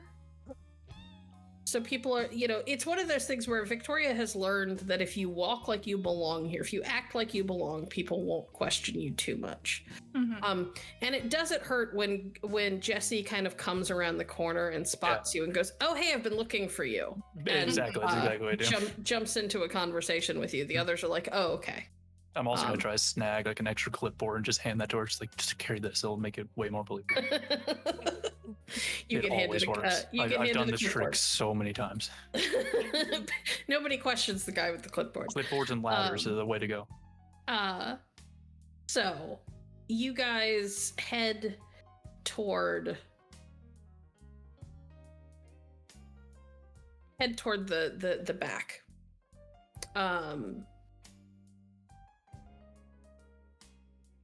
Or you guys, I shouldn't say you head toward the back. You head toward the stage, where you notice it's become a little bit of a ghost town. There's like a very small number of people that are still kind of milling around. You don't see anybody in like the crowd. You see like a couple of roadies who look like they're like, double checking wires. Like everybody seems like they're very on edge about this electricity problem now that like there's a rumor going around that the electricity in the building is bad. So they're like really, really looking and double checking and making sure. Just going to remind you that nobody has been looking for the main cache of explosives, which would all be in the back. Yeah. Hey, Jesse, I'm gonna ask you to take Gozer while I'm doing this because he's not gonna help me much. Maybe his nose can sniff out something that goes boom for you. I'm going to take a microphone. I'm gonna probably crawl into the lighting scaffolding and start playing as soon as I can. If you see anyone coming for me, if anyone's discovered my position, intervention would be nice, but I'll watch your back. Thanks. Just try to find the bombs first, I think. Me and Gozer are on it. I'm just kind of motion for Gozer in like a very casual way, as if he's like a person. Be like, "All right, let's go, bud." All right. Gozer comes with you. I'm gonna have you make a roll, but this is not to see if Gozer is going to play along. This is more to see how good of a team you and Gozer are. Good. I would like you to roll your charisma plus animal handling or animal ken or whatever it is. I would like you to add 3 dice. Okay.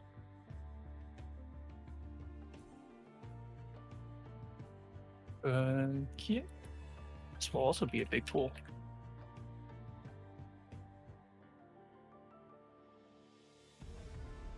That's 2, but I'm You're burning gonna through re-roll. willpower so fast. Yeah, I'm gonna re-roll.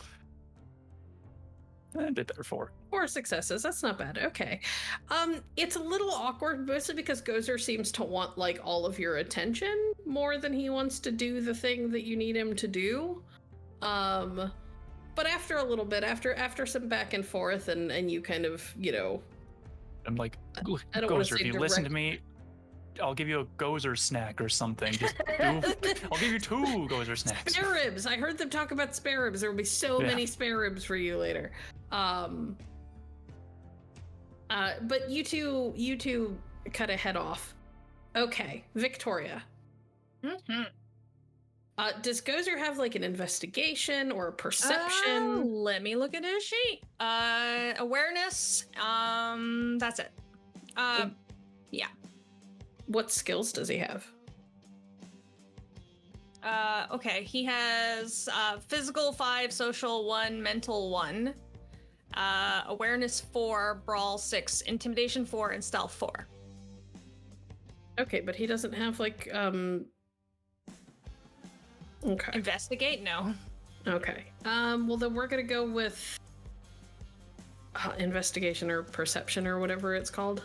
Awareness. Awareness? is what he Awareness. has. Yes, thank you. Okay. Would you like his mental, I guess? Let's do mental.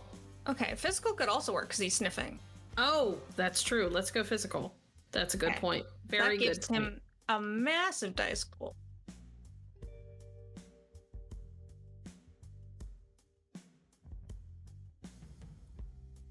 Gozer rolls better than I do. Goes I rolled mean- better than I did. 7 successes. Okay. So Jesse, you kind of have to track down the first example, which doesn't take much. You've got enough experience as a hunter to know that if you want to take out a building, you go to the place where the most weight rests. And you pretty immediately find an example, and it's a big example. Like, you can tell that this is serious shit. This could level a good chunk of the building. But that's all Gozer needs to get the scent, and he's off. Thankfully, you guys studied the plans. It's very easy for you to kind of mentally note where all of these clusters of explosives are. But he is on it. He is a sniffing machine. You do have numbers for the rest of the group. I'm just going to go ahead and hand wave and say that that was something that you guys discussed. Was that if you got split up, you have ways to communicate. And you know that Zephyr is incredibly skilled with the boom booms. If you are not yourself skilled, I'm not sure. I don't remember. No.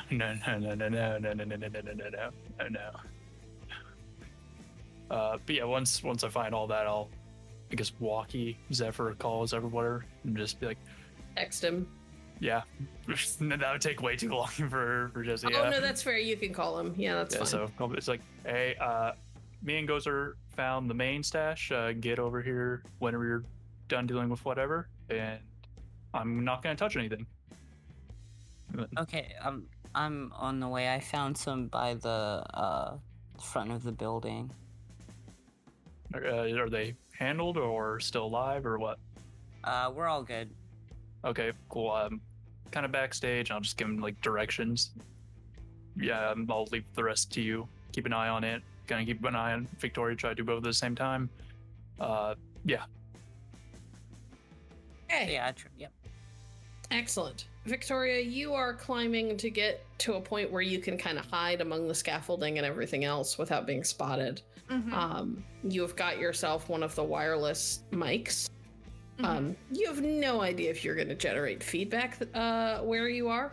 There's a chance, but until there's power, you have no way of knowing. Rosanna, that awkward security guard that did the full body shutter and ran away, has returned to where you are, looking slightly bewildered at the first aid tent. Ma'am, maybe I should escort you. That might help.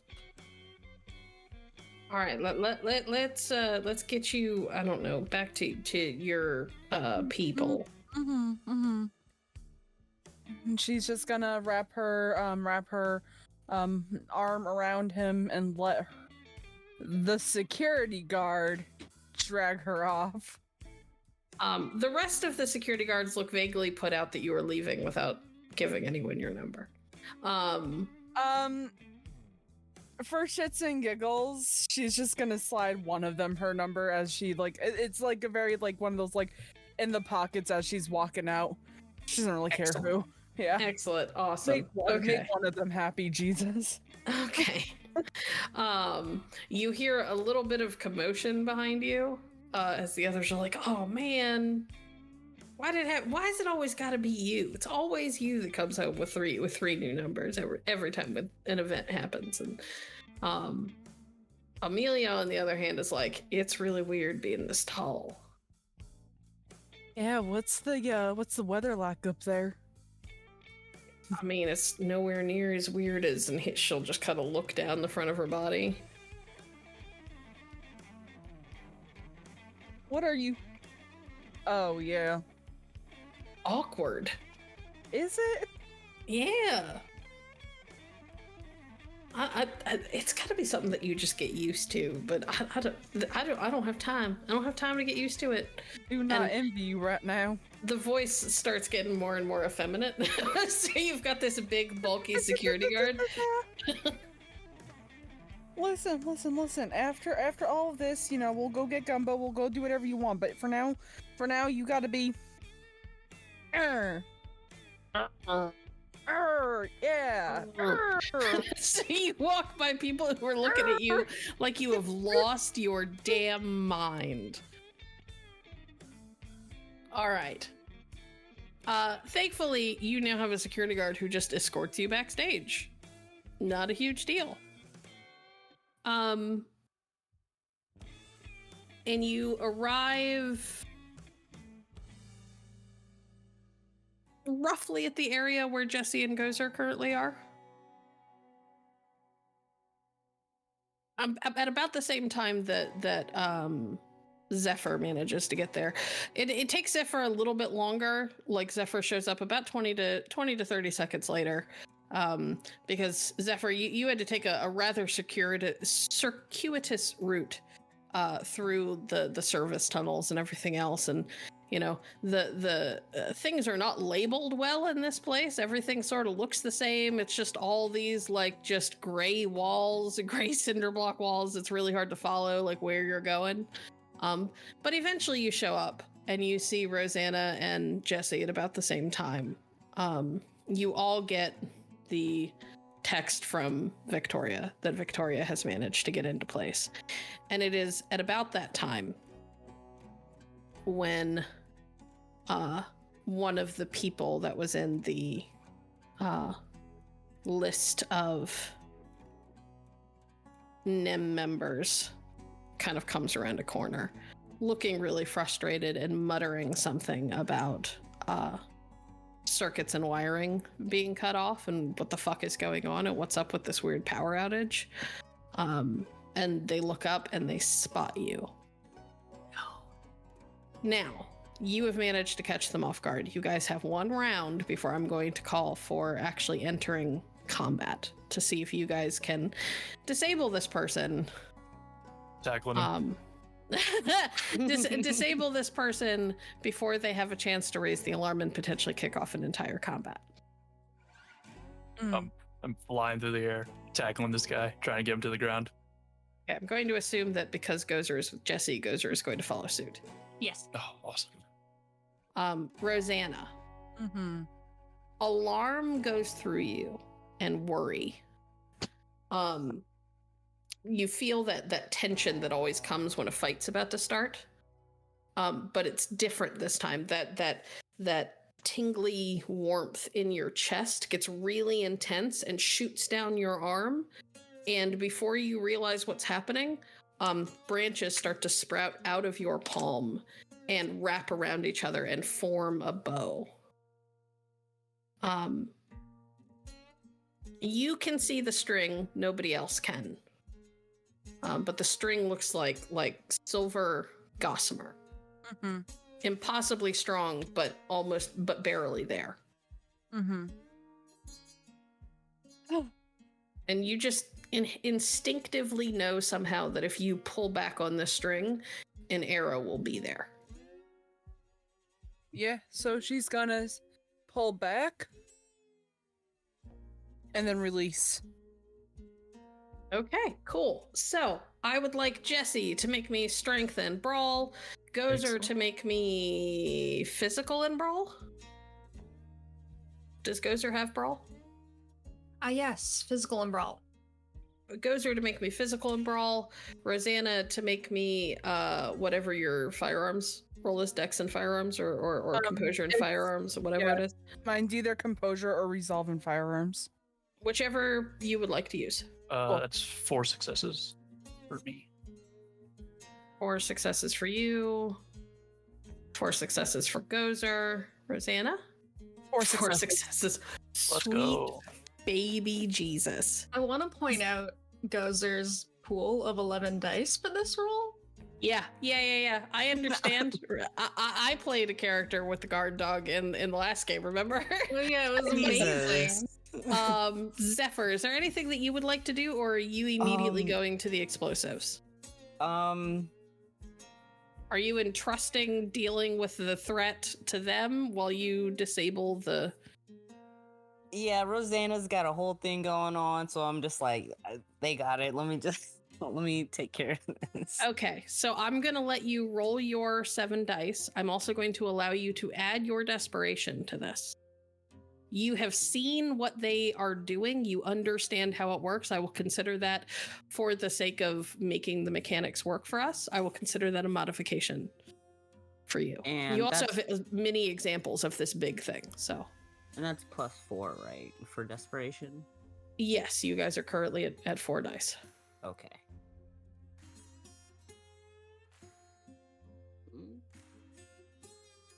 Fuck. Guess we're going into despair. No. Or... It's still 6 successes. That's pretty good. You can choose overreach. It just makes your danger go up by 1, and you guys won't be at 5. What level are we at now? 3. 3. Oh, yeah. I'll Okay. overreach. Now re-roll. Well, no, you don't need to re-roll your failures. You've got 6. That's Oh. great. Okay. So danger goes up.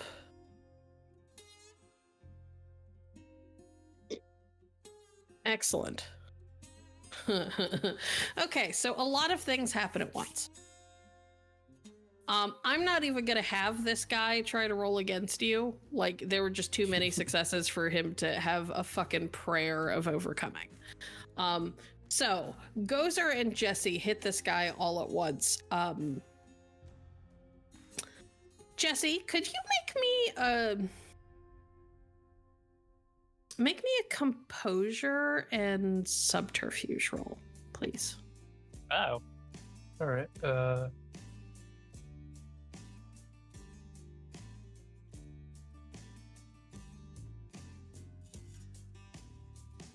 That is 5. Okay, cool. Very cool. You and Gozer both just body this dude. At the same time, you basically impact the body at the same time. The whole body seems to kind of spasm and jerk, and you can see this light at the center of their chest. And then Rosanna does this thing where she reaches into the air, like she's gesturing, like she's grabbing something above her head, and then she almost acts like she's pulling backwards. And you see, for just a moment, you see a ghostly form ripped out of this body. As you push the body back, the ghostly form goes back towards where Rosanna is. Like it's forced towards her by a couple of feet. The body goes limp, with you and Gozer kind of on top of it. Gozer is growling and spins and turns on the ghost. I'm gonna get the body away and try to start dragging away, because from what I know, I feel like Ghost has been taken out of body. This guy's just a guy now. Yeah, the guy's just a guy, and he's unconscious. He's not gonna be able to do much of anything for right now. So you drag him away. Gozer is turned on the ghost. Rosanna, you've managed to force this ghost out of the body of the person it was possessing. Beautiful. Victoria, Mm-hmm. you notice before anybody else does, because they've got so much chaos going on over there. You hear the hum of electricity. Mm-hmm. And then the chunk, chunk, chunk, chunk, chunk as lights start to come on. Okay. I don't waste any time. I have my violin in hand. I start using the same principle of the resonance of my bells to basically belt out the eerie tune that this time, instead of opening first, I'm going to go straight to the closing of the veil to thicken it. You want to try and strengthen the veil in this area? Yes. Okay. Very cool. All right. Make me your roll. I want to make an argument for performance, but if you want me to do I am happy to allow performance, Okay. and I will give you an extra 2 dice because you were doing it over speakers. Awesome. You have a massive sound system at your disposal.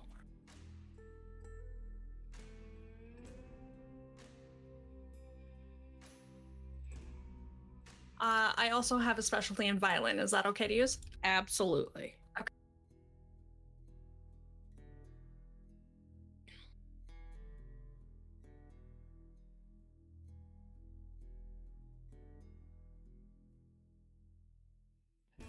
Oof. I'm going to re-roll the failures because there are many. Okay, 4 successes. Four's not bad. You're a little caught off guard. There is some feedback at first, and your ears, which were already ringing from the damage you did to them yesterday, don't appreciate it. You wince really hard, and for a moment you feel almost deaf. It's like you're playing with cotton wool in your ears. But you push through, and you continue to play. Rosanna and Zephyr, you feel the shift in the air around you. Rosanna, the air feels thick and heavy and warm. Zephyr, you're not sure what's going on, but something big is happening, and you can hear Viktoria's violin. So whatever it is obviously got to do with what she's doing. Okay. Y'all have bodied this challenge. I did not think it was going to go this well for you. Well, it's because we did so badly with the Reapers. It was overdue. Came back with a vengeance. Came back with a vengeance.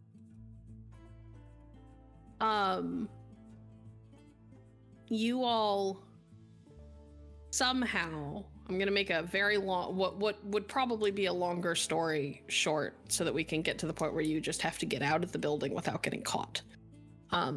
Zephyr, with that many successes, manages to gather nearly every bit of explosives that are left. He requires Jesse to help carry some of it because there's so much, but manages to clear out 90% of it. Zephyr, you may not necessarily need to use all of this, but you have done some shady shit in your life, and you know that this stuff would catch a pretty penny, and you have somebody in your cell who could probably help you sell it.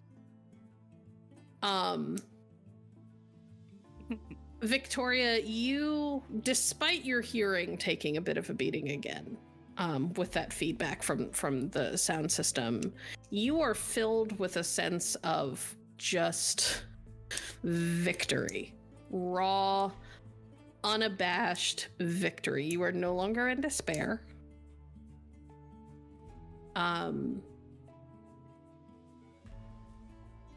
You play. There is general confusion. Amelia has kind of broken off from the rest of the group, like when she realized what was happening. You saw the security guard bolt for like the stage and the audience areas. And as you are climbing down from the scaffolding, Viktoria, and everybody is kind of gathering back up, that security guard comes back and is panting heavily. Man, this body doesn't run enough. All right. So we got a little bit. We got not long, but we got a little bit. I sort of barricaded the doors from the inside. See, I knew nothing about Amelia being in this body, so I like to imagine as he comes running up, I immediately go into a stance like, I am going to knock your lights out. And then it's like, oh, this body feels funny. And it's like, oh, Amelia? Hi. You look great, by the way, but we should go. It's not going to take long before they realize that music wasn't the only weird thing going on. Okay, yeah. that takes a lot out of me, so I'm gonna lean on you a bit. Let's go. You see that for a moment the guard looks hesitant and then just sort of like bends and like puts his shoulder under your stomach and then like just bodies you, just like fucking potato carries you. Sorry, I know it's a little, I know, but this is faster. All right, that's fine. I'll just rest up here. Can I get my hands to go back to normal?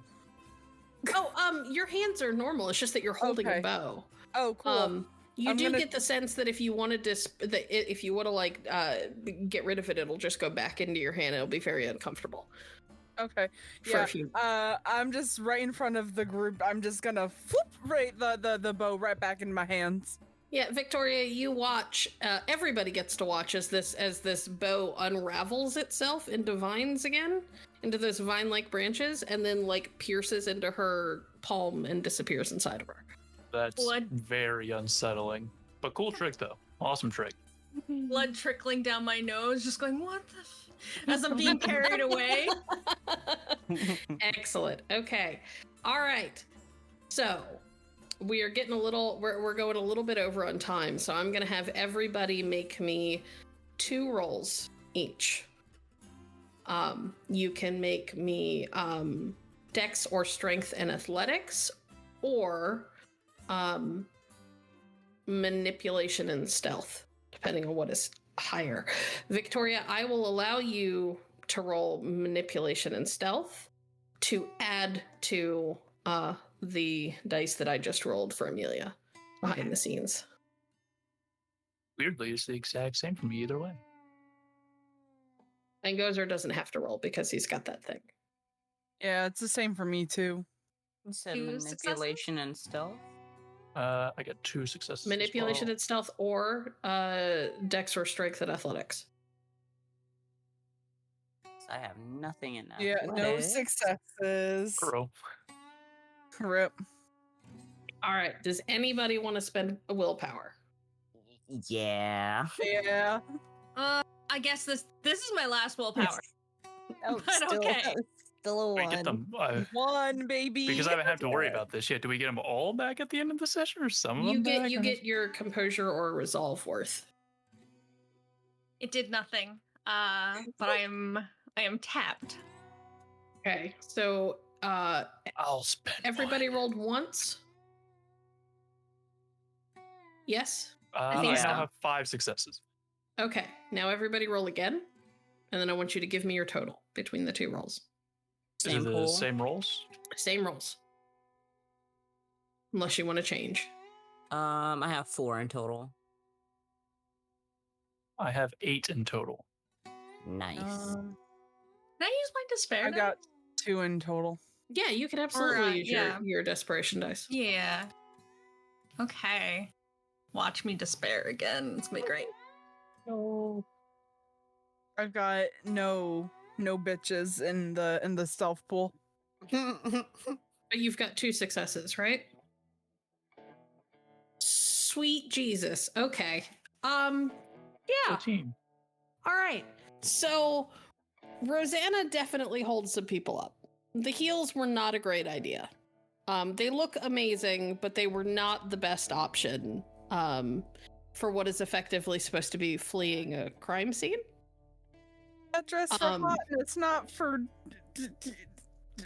you know. I'm just gonna turn back and be like, just take them off for now.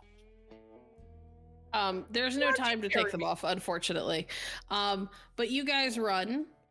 Thankfully, Jesse and Zephyr are able to kind of link arms under Rosanna and sort of like half lift her off her feet as they run.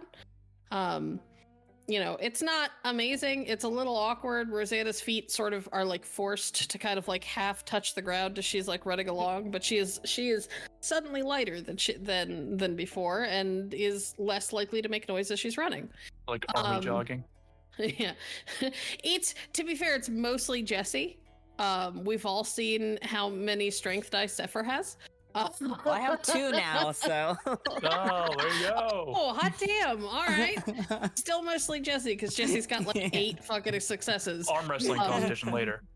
But you guys manage to bolt for the back doors of the venue, and you get through just as a wave of security start pushing in.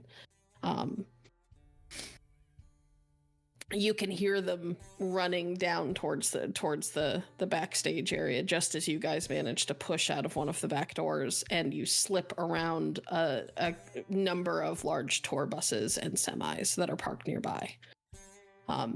Disappear into this. Are there food trucks? Did they eventually just go ahead and order them because I said there were going to be some?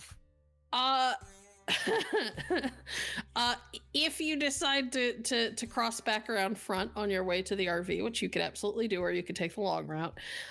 If you go back around front, there are a couple of food trucks that are completely overwhelmed. Like there are lines a mile fucking long for these food trucks. And people are bitching that they didn't order enough. And the guys at the food trucks are like yelling that they don't know what they're talking about. Like nobody ordered this. They just showed up because they heard that the power was out and everybody was outside. Like these guys basically on their own reconnaissance went, that sounds like good money to me. Like, let's go. Awesome. You guys managed to make it back to the RV. Well, not quite to the RV. You guys kind of stop nearby the front of the building.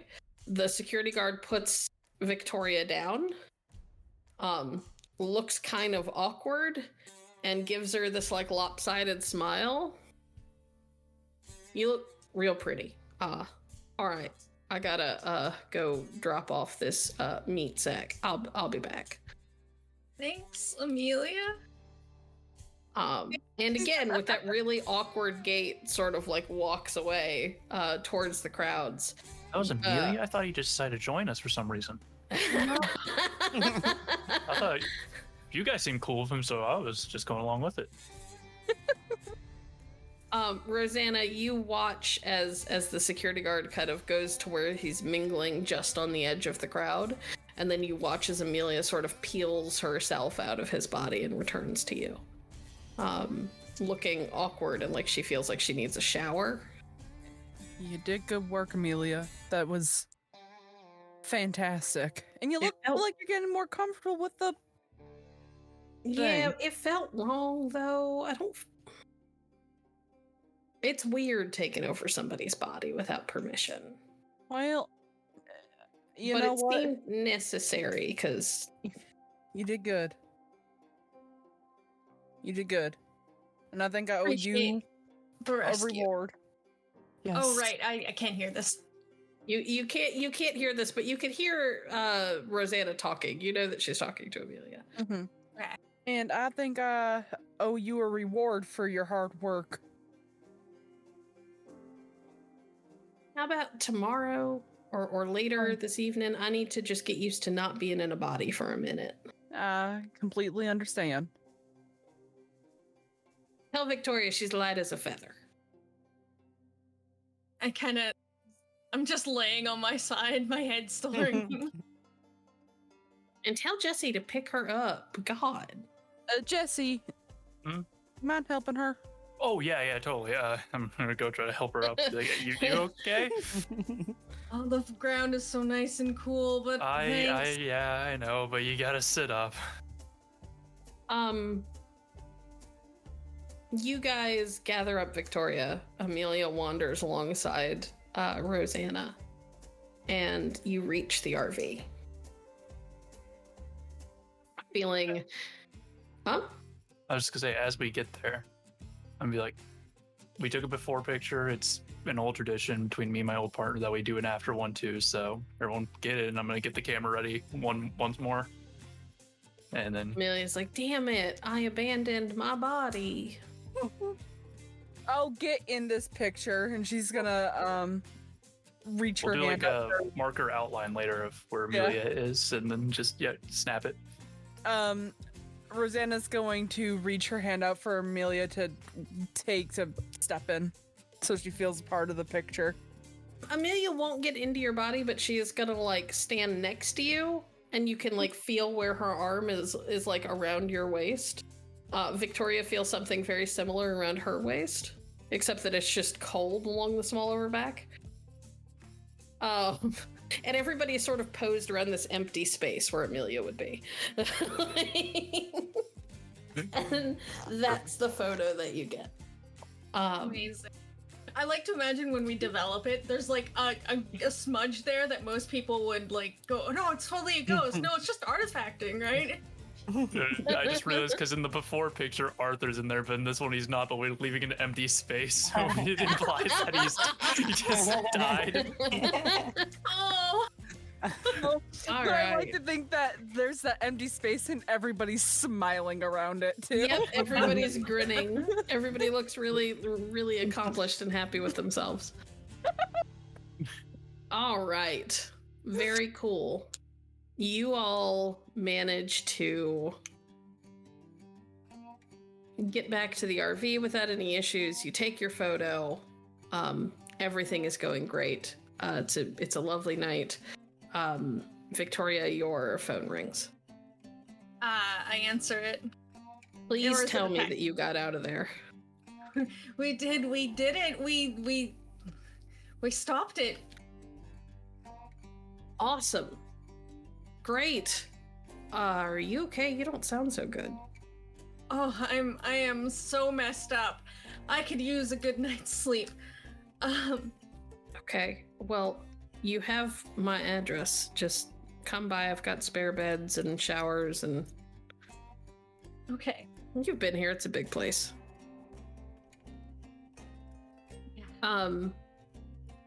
With Viktoria's prompting, you guys load up and you find a place to park the RV for the night, grab your overnight bags, and head to what turns out to be no, I'm sorry. You don't have to find a place to park the RV. You guys kind of go outside of the city a little bit, and you pull up to what ends up being a large, like manor plantation house that has been overhauled pretty significantly.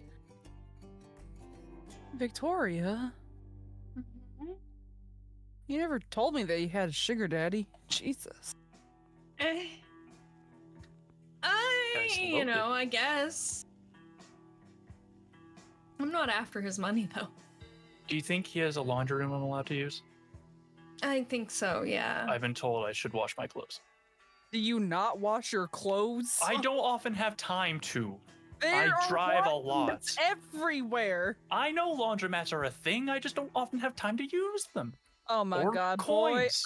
boy, I am going to fucking teach you how to wash a pair of jeans. Jesus Christ. It doesn't seem that difficult. In the middle of them arguing, I just kind of like nudge Jesse like a little too hard with my elbow. Okay. And I pull out a tour shirt from the venue, and I'm like, "You're all right." And I hand it to him. I Thanks. love it. I love it. All Appreciate right. When you Am I guys allowed to pull use your up- name? Maybe. Maybe, okay.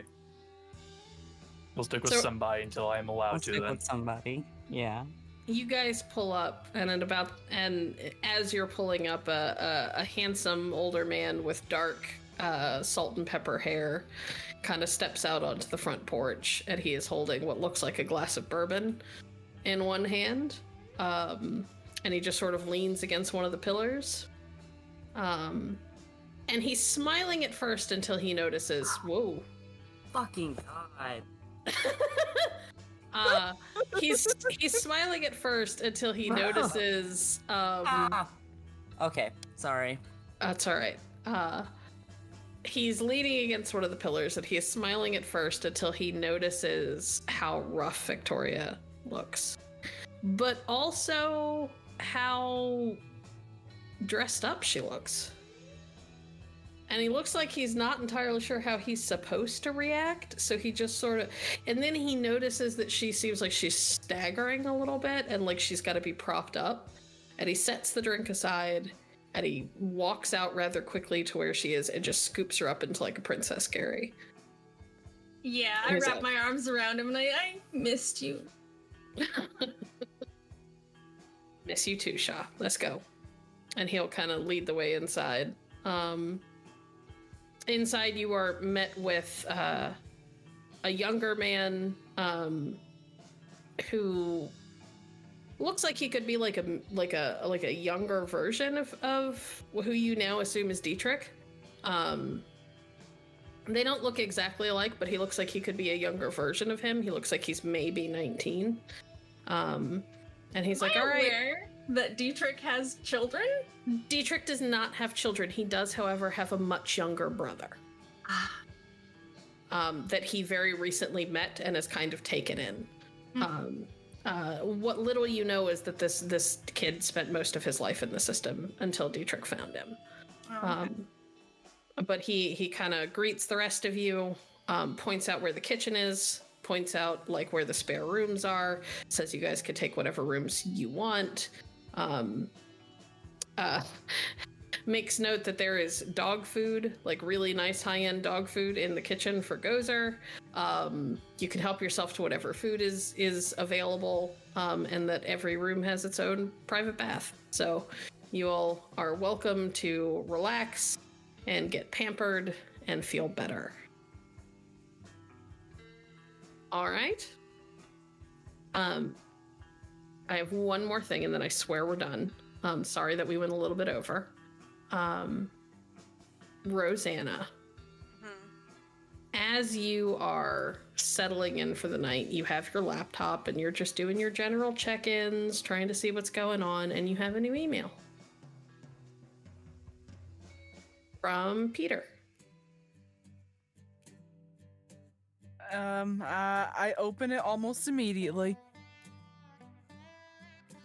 Dear Rosie, I can tell you've had a rough go of it. The fact that Jay is alive is startling, considering you had said she was not earlier.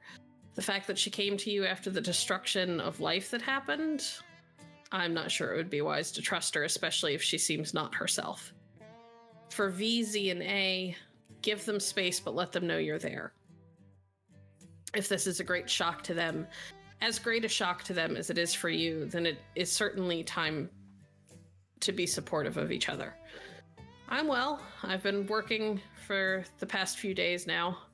A few of the contractors working for us tried to steal from the company storage and needed to be let go. Also found out one of the college interns was a company spy for a competitor. We had a polite chat with them on ethics and then brought the situation to light with their dean. It's a shame, honestly. They were so bright. Otherwise, I'm safe and sound, a little tired as of late, but that's what happens when you're working so often. No rest for the wicked, I suppose.